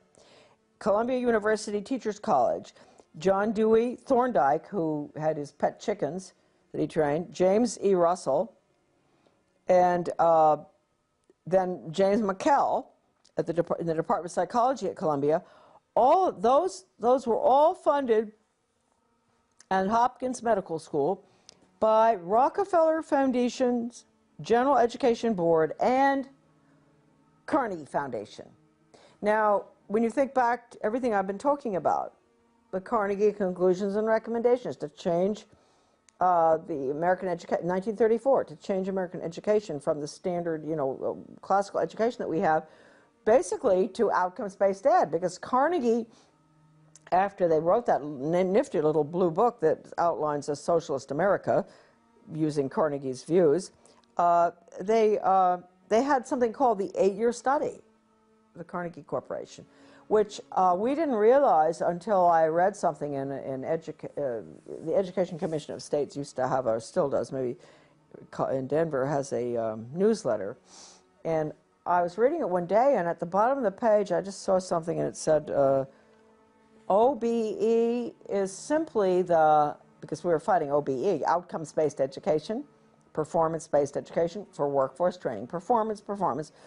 And I turned the page, and I said, it's just a rerun, virtually, of the Carnegie Corporation's 8-year study in the 1930s. And I went, what?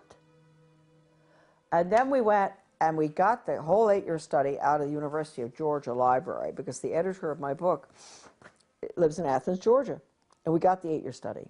And the 8-year study actually is what they're putting in right now. It's the no grades. It's removing the Carnegie unit, which requires the old Carnegie unit. You guys went through it in school. You know, we all did.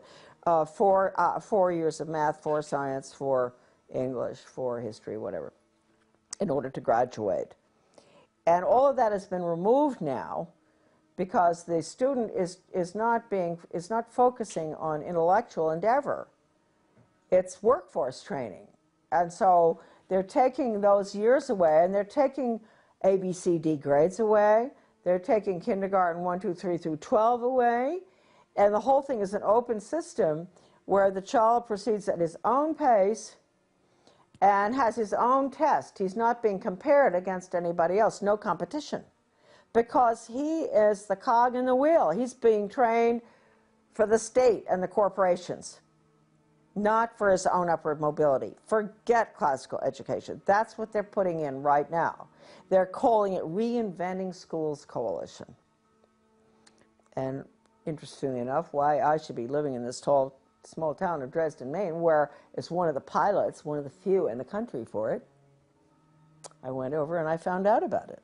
Their whole goal was to turn education on its head into training, which is exactly what they wanted to do, because if you take the Carnegie's little conclusions and recommendations for the social studies, forget social studies, okay, I don't know why they call it that really. It was really conclusions and recommendations for the destruction of American education, that little book.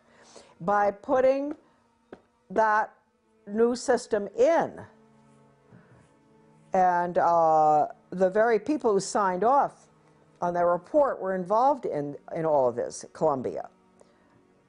George Counts, Rudd, Ballou, you know, all the names. And so Carnegie, whereas you had Hopkins and University of Chicago and all were putting in the method, Carnegie was advocating the change of our formerly free market system to a planned economy, Soviet style, through the schools. That's the little dark blue book, Conclusions and Recommendations. That is recommending a new form of government and economic system for the United States, and it clearly states in there the American people are going to have to get used to this, because this is the new order. That these barriers are breaking down all over the world. We've got to have a world system and all. You know, this is all. I mean, this isn't direct quotes, but this is what the book tells you, and that the curriculum has to be completely revised from the old classical curriculum to focus on world government, basically. That's that little 1934 book. So at the same time, you had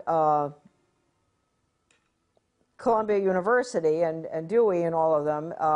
Dewey had, you know, a lot of them had been to the Soviet Union, George Counts, and they were just saying, this is the most wonderful system, blah, blah, blah. Well, you know, I think Counts recounted or recanted sort of at the end, you know. I think he realized, because things were getting pretty brutal in the 30s under Stalin. It was pretty hard to defend the system. But anyway, the goal, I think, people will always ask, well, why on earth did Wall Street finance the Bolshevik Revolution? Why would they do that? Well, I think they did it because Russia was a very, I don't think they did it because they were atheists or one thing or the other. I mean, William Boyce Thompson, he was first head of the Federal Reserve, I think. He put 100,000 of his own money into Russia. I think it was all greed, personally. I think that's why they initially started supporting the Bolshevik Revolution. I think they wanted to be in control of the natural resources. I'm talking about America's Secret Establishment by Anthony Sutton. I knew Anthony Sutton. We met. We both were working on U.S.-Soviet policy. I used to be in the State Department, so I was interested in that too. But one day, you know, he said, "You know, I'm interested in the influence of the order at Yale." And I said, "Oh, you are?" And interesting enough, I had just the day before received the copies of the membership in 3 or 4 little books. They're actually, we can take pictures of them if you want. I have them. And he said, "You have the membership list?" And I said, "Yes." And he asked me to send it to him, and I did. He promised he'd get them back, which he did. And he told me, he said, "Charlotte, I've been doing research for the Hoover Institute for several years on U.S. aid to the Soviet Union and wondering, what on earth are we doing? Why are we building up our enemy? I just couldn't understand it." And he said, "When I put all those names on the membership list that you had out on the dining room table, all of a sudden everything made sense. I saw the names of these very important people who were all involved in the defense contracts, who were involved in education going way back, everything. I saw what they were doing." And that was when he became you know, even he really started focusing, and he wrote the book after he got the list. And I've always really liked that. This is a really good quote here that I like to use, because not just because the fellow that he's quoting was a friend of my father's, sort of interesting, but because it tells you exactly how important the Order of Skull and Bones at Yale is. People say, oh, it's a little boys club, and they ignore it. They ignore the fact that John Kerry and George Bush were both running for president. You know, they didn't, I mean, isn't this sort of weird that out of an organization that has a maximum, I don't know how many, maybe 12,000 members or less, you know, since its creation, I don't know how many there are, that we would end up in a country of, what, how many million are we? Having two people running for president who are out of Yale, the Order of Skull and Bones? I mean, that just doesn't make sense. So anyway, this is a quote that he has. This is from F.O. Matheson, who was Skull and Bones, 1923. My father was too. To Donald Ogden Stewart, Skull and Bones, 1916, an older guy. In regard to Matheson, they called him Matty, Matty's upcoming appearance before the House Committee on Un-American Activities. So he's writing to his other Skull and Bones buddy, you know, soothing his concerns, saying, don't worry, we'll make it. We're going to get by here. You know, we're going to get our agenda in, basically. So Matheson says, quote, as long as we have somebody from Bones, himself, right, who can bring pressure on the committee, I should think we'll be all right. So that's a very important quote. Now, Sutton goes on here, and he says, for over 170 years, these people have met in secret.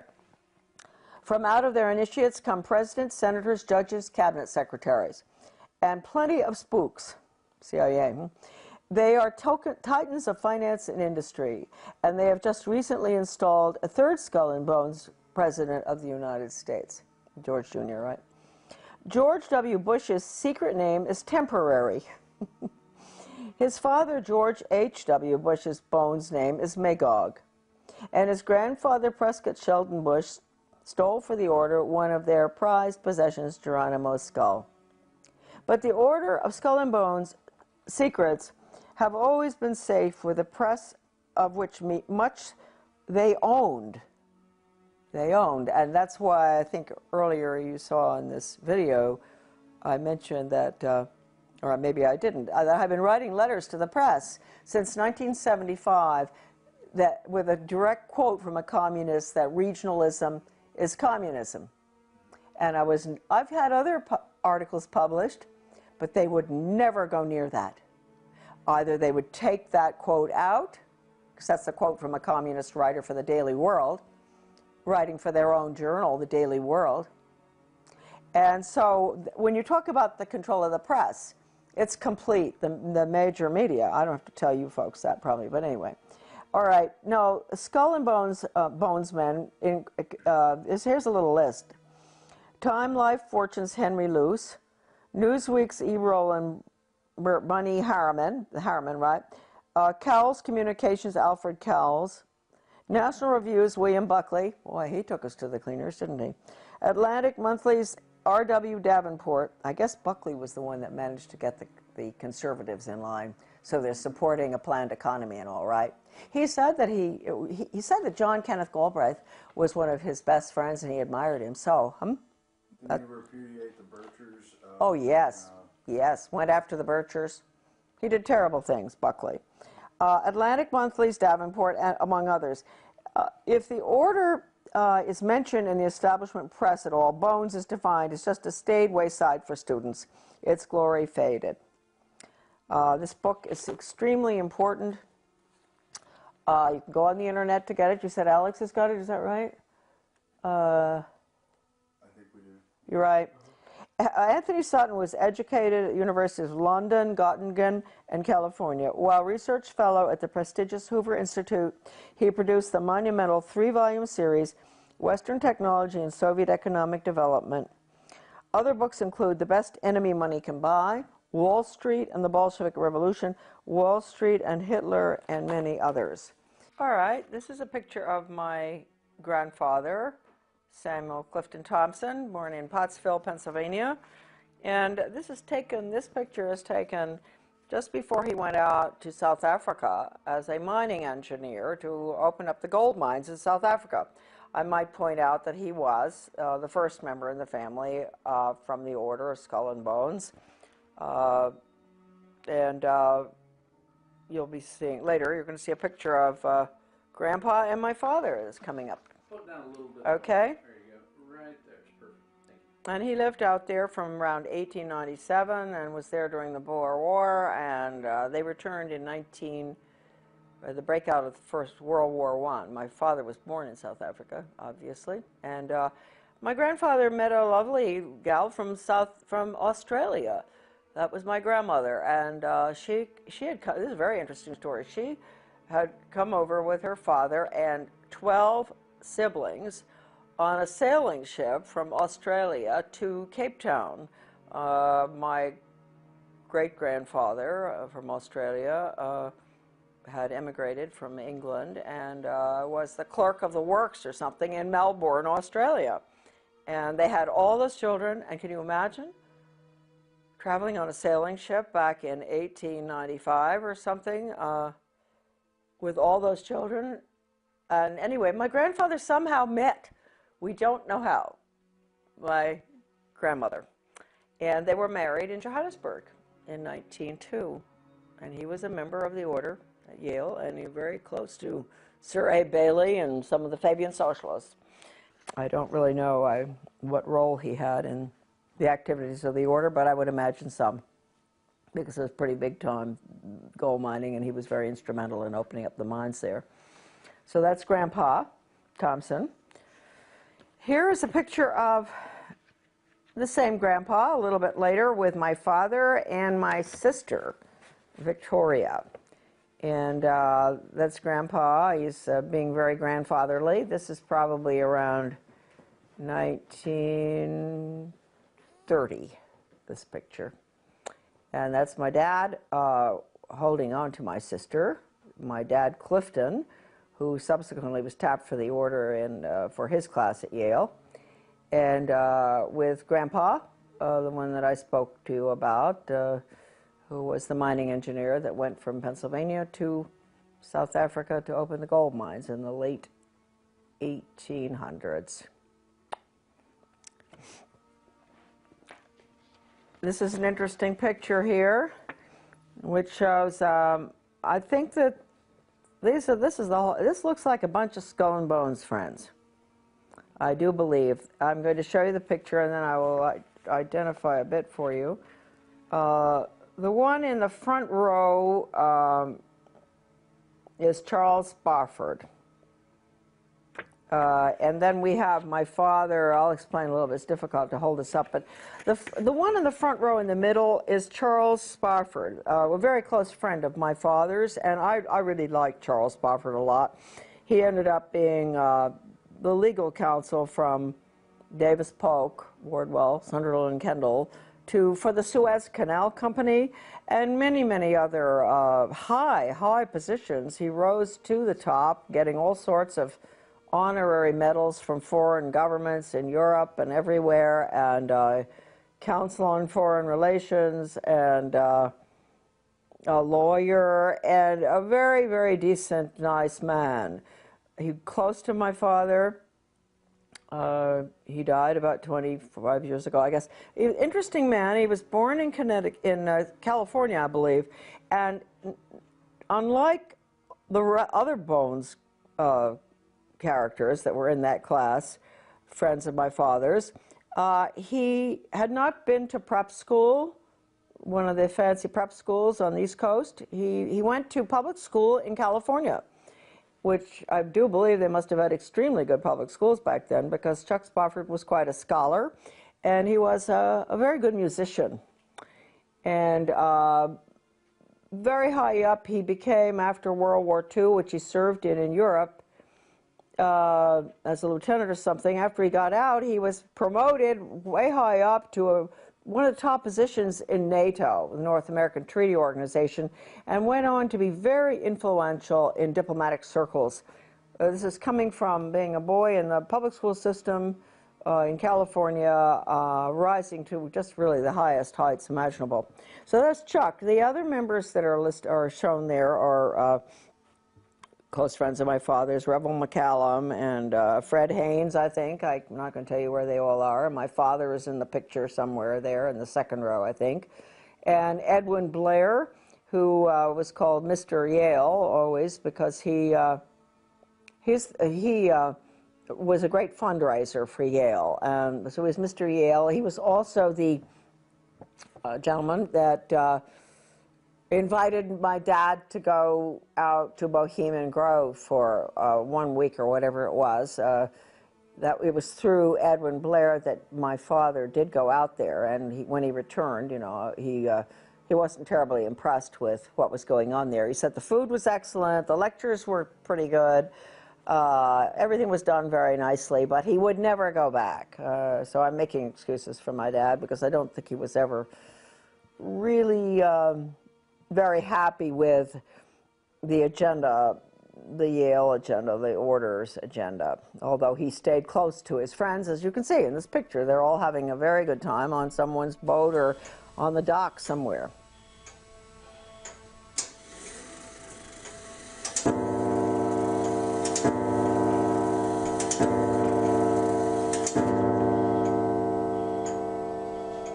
This is the Skull and Bones grandfather clock. These clocks were given to members of the order when they got married. And my father was married in 1927, I believe, and he ordered the clock from a clockmaker in South Carolina, and I think that the order pays for the clock. And it was a gift, and all of them receive a clock when they get married. I believe that's the case. And we had it in our house from the time I was born, of course, and I remember it best because it's so mellow, and I would, as a young child, you know, waiting for Santa Claus to arrive, go to bed at night, and the clock would, you know, go off at every hour. And my mom and dad, of course, were putting things under the tree and giving Santa Claus his peanut butter sandwich and banana. And I was sleeping and listening to the clock. And then finally around, you know, 5, it would strike 5, then 6, and I'd know, well, I can get up now. And I'd run down, and Santa Claus had been there, and the sandwich had been eaten, and the clock would strike 6:30, and then everybody would have to come down and deal with me. So I just have great memories of the clock. And what the significance is with the clock, Dad used to always say, he was very firm about that. He never told us why, but don't ever let the clock wind down. Keep the clock wound sharp. And always keep it 5 minutes ahead. And what that means, maybe it means they're 5 minutes ahead of everybody. The order has to keep 5 minutes ahead of all of us. And don't let it wind down, because if you did that, they'd be getting 5 or 10 minutes behind or more. And as a member of the family, you never talk about the order. My father never discussed anything about the order of any significance, really. Although, as we said earlier on, most of his friends were very close. Very close friends were the order, and all of them, the ushers in his wedding, were Skull and Bones. The order, and friends all the way through life. But that had nothing to do with his own personal beliefs and all. He was not involved in any major political decisions affecting our country or our schools or anything. He was a wonderful mayor of several towns, a very strict constitutionalist, which certainly doesn't go along with what the order stands for. I mean, he would really cause trouble on the board if anybody deviated from the Constitution.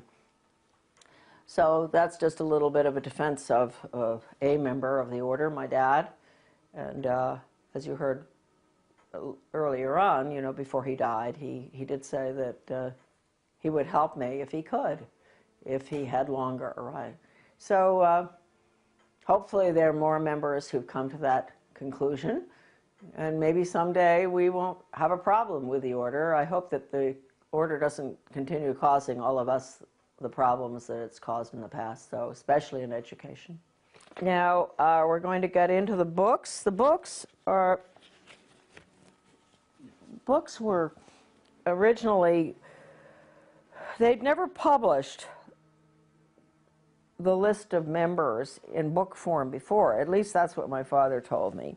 One day when he was ill, this is the catalog of the membership of living members, volume 1. I think it's around 1978, the date on this. Well, that one's 1977. Let's take a look at this. Oh no, see, this is October 1983. This is what happened. Dad, I was taking care of my father. He was dying of cancer in New Jersey, and my sister and I would rotate, go down there. We didn't want to put him in a nursing home. So one day, it was pretty close to the end of his life, the mail brought these 2 books in the mail, which are, one is this one, Volume 1, The Living Members, the catalog of the living members as of 1983. And this is the catalog of all the members as of May 1977. This is the living and the dead. As of May 1977. So this is really the updated one right here. Anyway, I was opening the mail because my father wasn't well. I was taking care of all the business things and mail correspondence, and these arrived. And so I took them into Dad, and he said, "Cool." He said, "They're getting pretty fancy up there in New Haven." You know, he said, "What are they doing? Never been in book form before." And that was his little comment. And so I said, "Well, it is, you know." So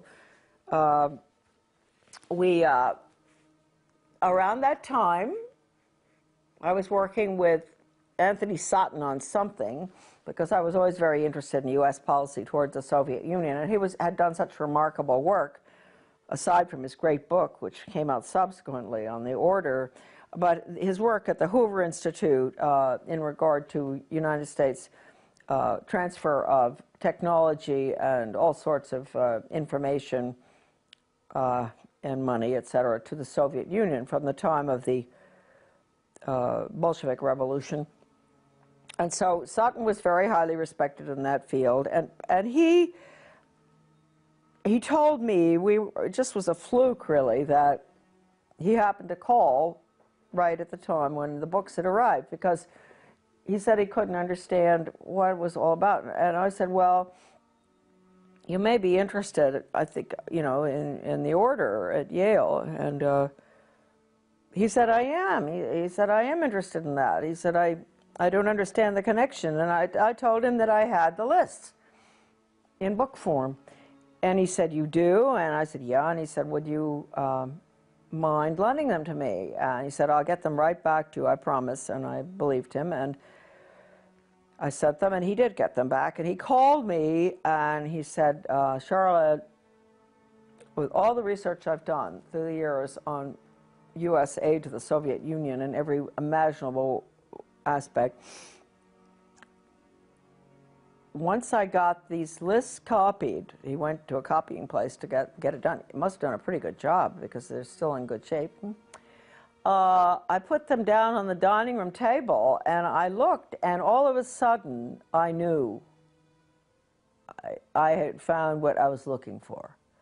I'd found the names of the people involved in the foreign affairs of the United States, especially in the transfer of secrets and weapons, etc., and nuclear stuff to the Soviet Union, and banking as well as banking. And he said, and he also mentioned Hitler. He said, "I saw the movers and the shakers, and it became very clear to me that this one organization was, if not totally responsible, almost completely, you know, really up there in responsibility for American foreign policy and economic policy." And so, and then subsequently, we found out education policy. I didn't know that at that time that Sutton was that deep into doing the research on education.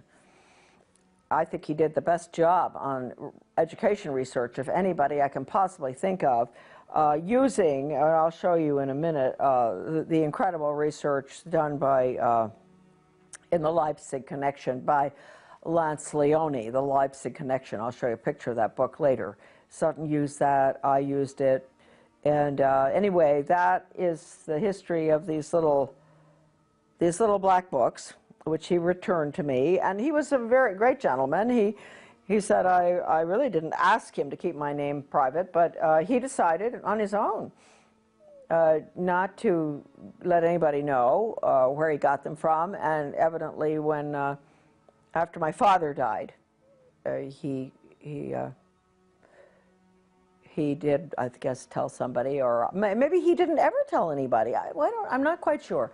I told people. I didn't really care, you know. But I do want to point out right here, at the end of my father's illness, before he died, because he had heard me discussing foreign affairs and education, especially with Phyllis Schlafly, who was putting together the book Child Abuse in the Classroom, which is a great book for parents out there watching if they want to really find out all about truly documented programs that were used in the schools between 1965 and 1985, when we had the Protection of Pupil Rights Amendment hearings. The documentation is in that book, Child Abuse in the Classroom, which is at AmericanDeception.com. A marvelous book. And Phyllis and I, at this time, when I was taking care of my dad in 1984, were talking on the phone constantly about what was going on with global education, all the horrible values-destroying programs, role-playing, psychodrama, the worst stuff, death education, survival games where the kids have to decide who's going to be allowed in the lifeboat and who isn't, depending on what your category is in life. This stuff, my father was listening from the other room, because we had him downstairs in a room next to the kitchen so that we could take care of him. And so he must have had some, I mean, I think I brainwashed him. I think I brainwashed my father at the end of his life, because a week before he died, he looked at me. First of all, I said, did he want to read the New York Times? He was not, he really was at the point where he didn't read much, and I gave it to him, and he just threw it on the floor. He was lying in bed. He threw it on the floor, and he said, you know, if I had more time, I'd help you. So that was really wonderful, you know, that at least I feel at the end of his life, at least he understood his daughter. That was nice to know. He used to say to me, Char, you're a very good writer, but I don't know whether I like what you write about. And I thought, well, that's a compliment from you. You're a good writer, too, and a speaker. He was always a very fine speaker. But I thought, okay, I've come a long ways. He thought I was a good writer, but didn't like what I was writing about or what I was saying. And then finally he said, you know, if he had more time, he'd help me.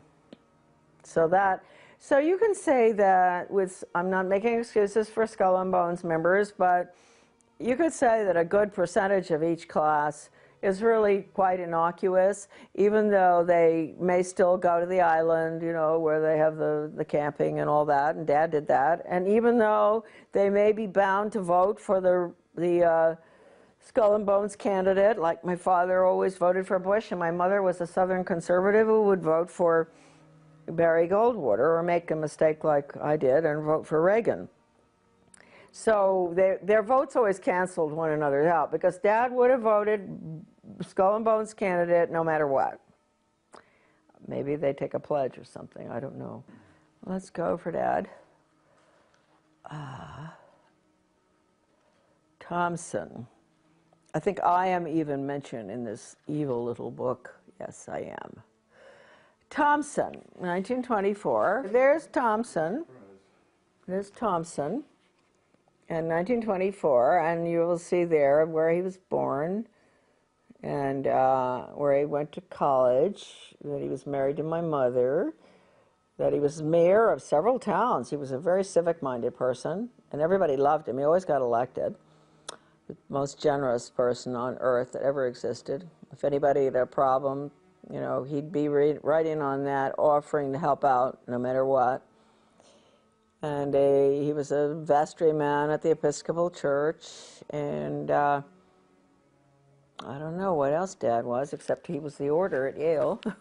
Anyway, did you get that picture okay? I did. I can even see your name on there. Oh, good. So it says 1924, Law retired, born January 3rd, 1903, Johannesburg, South Africa, where he resided, Moseley Road, Far Hills, New Jersey, worked at Appleton, Rice and Perry, New York, counsel and director, SEBA Corporation, 4664, Mayor, Sands Point, New York, 40 to 47, member, Township Committee, Mendham, New Jersey, 61 to 71, married June 4, 1927, Charlotte Dyer, and daughter, Victoria Romig, and Charlotte, my goodness, my name is in the Skull and Bones little black book of members. I didn't even know that, huh? Well, good for you, Charlotte. I wonder what they say about me. Oh, they're so all to themselves. They probably don't even know about me. They probably don't even know about Dad anymore. So now we have, oh, this is an interesting one here. Oh, look at all these bushes. Bush, bush, bush, bush, bush, bush. How about it?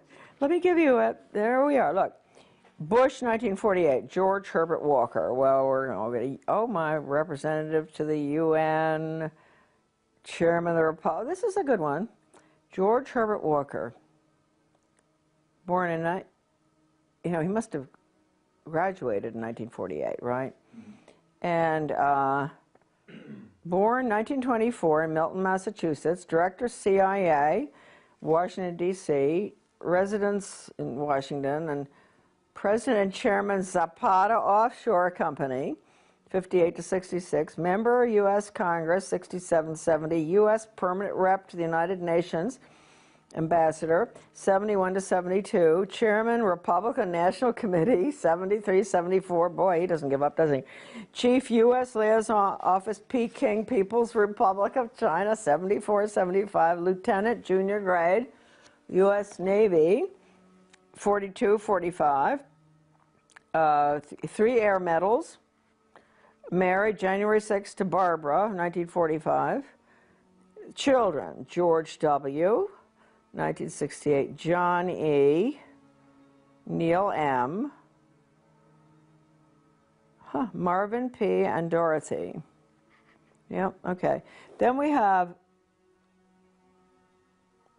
gosh, George Jr., 1968, born, I mean, that was the class. He was born in 1946 in New Haven, resides in Houston, Texas. That's all they have for him. Oh, this is an old book, see? Yeah, okay. Then James, I never knew about James, did you? Yeah, he's the brother. Well, I've heard about him. Okay, and I knew about the girl. Yeah. Bush, 1953, Jonathan. Oh, I knew about him. He used to park his car in our garden in Camden before he would go out on sailing trips. Somehow we must have met him. He was very nice, Jonathan. Yeah, he'd be gone for about a month on the island, whatever island, Vinyl Haven or one of them, and he would leave his car in our garage or in our parking lot. And he was a rather nice guy. And then we have Prescott, in 1917. That's the year for him. That's important. He was born in 1895. Columbus, Ohio. Died in October 8, 1972, New York, New York. Greenwich, Connecticut Republican Town Meeting, 32 to 52, moderator. Yale Corporation, 44 to 58. U.S. Senator from Connecticut, 52 to 63. That was a long time. Formerly partner Brown Brothers Harriman, see, you got all that. And in August 6, 1921, Dorothy Walker, married Dorothy Walker, and their children were George, Jonathan, William, and Nancy. Okay, that's that. That's the Bushes. We could go through a lot of people. You know what's interesting? Let's just take a look here. We're in BU. Let's take a look at Buckley, huh? the great leader of the conservative movement, huh? Buckley, William Frank. He graduated in 1950. This is the guy that was put up there as a good, a friend of the socialist economists. What's his name? The really socialist economist? I can't remember his name. They were always such good friends. I always wondered how that could be. No, I can't remember right now, but he's very well known. Anyway, Buckley. Buckley. Gosh, there are a lot of Buckleys. There's Christopher Taylor, New York City author, editor, journalist. I wonder if he's related. Chief speechwriter of the Vice President of the United States. Buckley Fergus Reed, writing, Paris, France, novelist and lecturer. They're all in media, right? It could well be they're related, huh? Then we have James, he was Bill Buckley's brother. A pretty good guy, I believe. He was president of Radio Free Europe, Radio Liberty, in Munich, West Germany. What a joke those places were. They led the poor Hungarians. We let Hungary go right down the tube. We did all the broadcasting to get them to revolt with Radio Free Europe, and then they revolted, and then the Soviets struck in 1956, I guess, and the Hungarian Revolution. Horrible. So that's what Radio Free Europe did. Well, it must have done some good things. Okay. He was U.S. Senator from New York, in the Navy, married, Peter. He was U.S. Senator from New York for a very short time, and I wondered why. He went in and he never ran again. This is his brother. Okay, now, here we got William Frank Buckley, born in 1925, President National Review. He was associate editor of American Mercury, which, you see, so he was really, that was very good. That was a really true blue, wonderful conservative magazine that he was editor of. That's rather interesting. He went in there early to, do damage everywhere, I guess. Editor-in-chief, National Review, syndicated columnist, TV host, Firing Line, chairman of the board, Star Broadcasting Group, author of several books, appointed by Nixon to 5-member USIA Advisory Committee, 1969, appointed by the President, public member of the U.S. delegation to, 28th General Assembly of the UN. Host of PBS Great Performances, Brideshead Revisited. Second Lieutenant, U.S. Infantry. Well, that must have been tough. When was that? 44 to 46. Right at the, that's the nasty end of the war. Married to Patricia Taylor. Okay. Does it mention Bundy. CIA? No. But he was confirmed CIA, wasn't he? He certainly was. With Ward, what's his name, and all of them. Maybe they don't put that in. CIA, huh? And here we got Frederick McGeorge Bundy, the one that's listed in the NEA's Cardinal Principles Pre-Planning Board. This is very important. So at the top, the NEA has all these characters, these rotten leftists, educators and government people, top skull and bones people. All right. There's McGeorge Bundy, and there is Frederick McGeorge Bundy. Isn't that interesting? So McGeorge Bundy's the one we want. His brother was the other one. Is that something? 2 brothers were of the order at Yale. This is sort of fascinating stuff. And then William Bundy. All right, McGeorge Bundy. And remember that he was listed on the NEA's Cardinal Principles Revisited, 1976, which was the total international world government document, education for world government, basically. He was listed with all the rotten educators, Theodore Sizer, everyone you could imagine. And anyway, here we go. And Rockefeller, David Rockefeller, which makes one ask at the top of the NEA, how many teachers know that the NEA at the top is allied with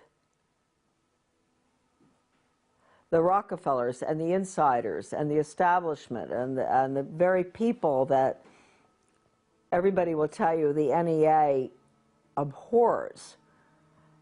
So anyway, here we go. McGeorge Bundy, born 1919, professor of history, NYU. Lived at 133 East 80th Street, New York. They all have good addresses. Lecturer, associate professor of government, dean of faculty, arts and sciences, 53 to 61 at Harvard. Arts and sciences, that's interesting, huh? Special assistant for national security affairs to President Kennedy and Johnson, 1961 to 66. President of the Ford Foundation, okay, Rowan Gaither, 1966 to 79. He was 10 years after Gaither. He knew, same thing that Gaither told Dodd. Captain United States, 1942 to 1946. Can you imagine? They were really in nasty wars and all. Maybe that's what caused them to be so world government oriented. I don't know. Well, they learned it at the order at Yale, I guess. Okay, nothing more of interest there. Married to Mary Lothrop, the children and all. And then William Bundy. Okay, this is another one. This is the other one that's important. Journalism. Born. This has got to be his brother. Editor of Foreign Affairs. Okay. CFR. Yale Corporation, Covington Burling Law Firm. He's a very important one, this one. Columnist, Newsweek. Oh, whoa. Staff Director, President's Commission on National Goals. That was a bad commission. Maureen Heaton covered that in her book. National Goals, all right. Deputy Assistant Secretary of Defense, International Security Affairs. Assistant Secretary of State for East Asian and Pacific Affairs, 64 to 69. Major Army Signal Corps, August 41. They were all in the war. Legion of Merit, British MBE. Married to Mary Atchison. I wonder if that's Dean Atchison's. Michael and Christopher. Okay, well, you know, really, these people are something else, aren't they? They are important. They are very important.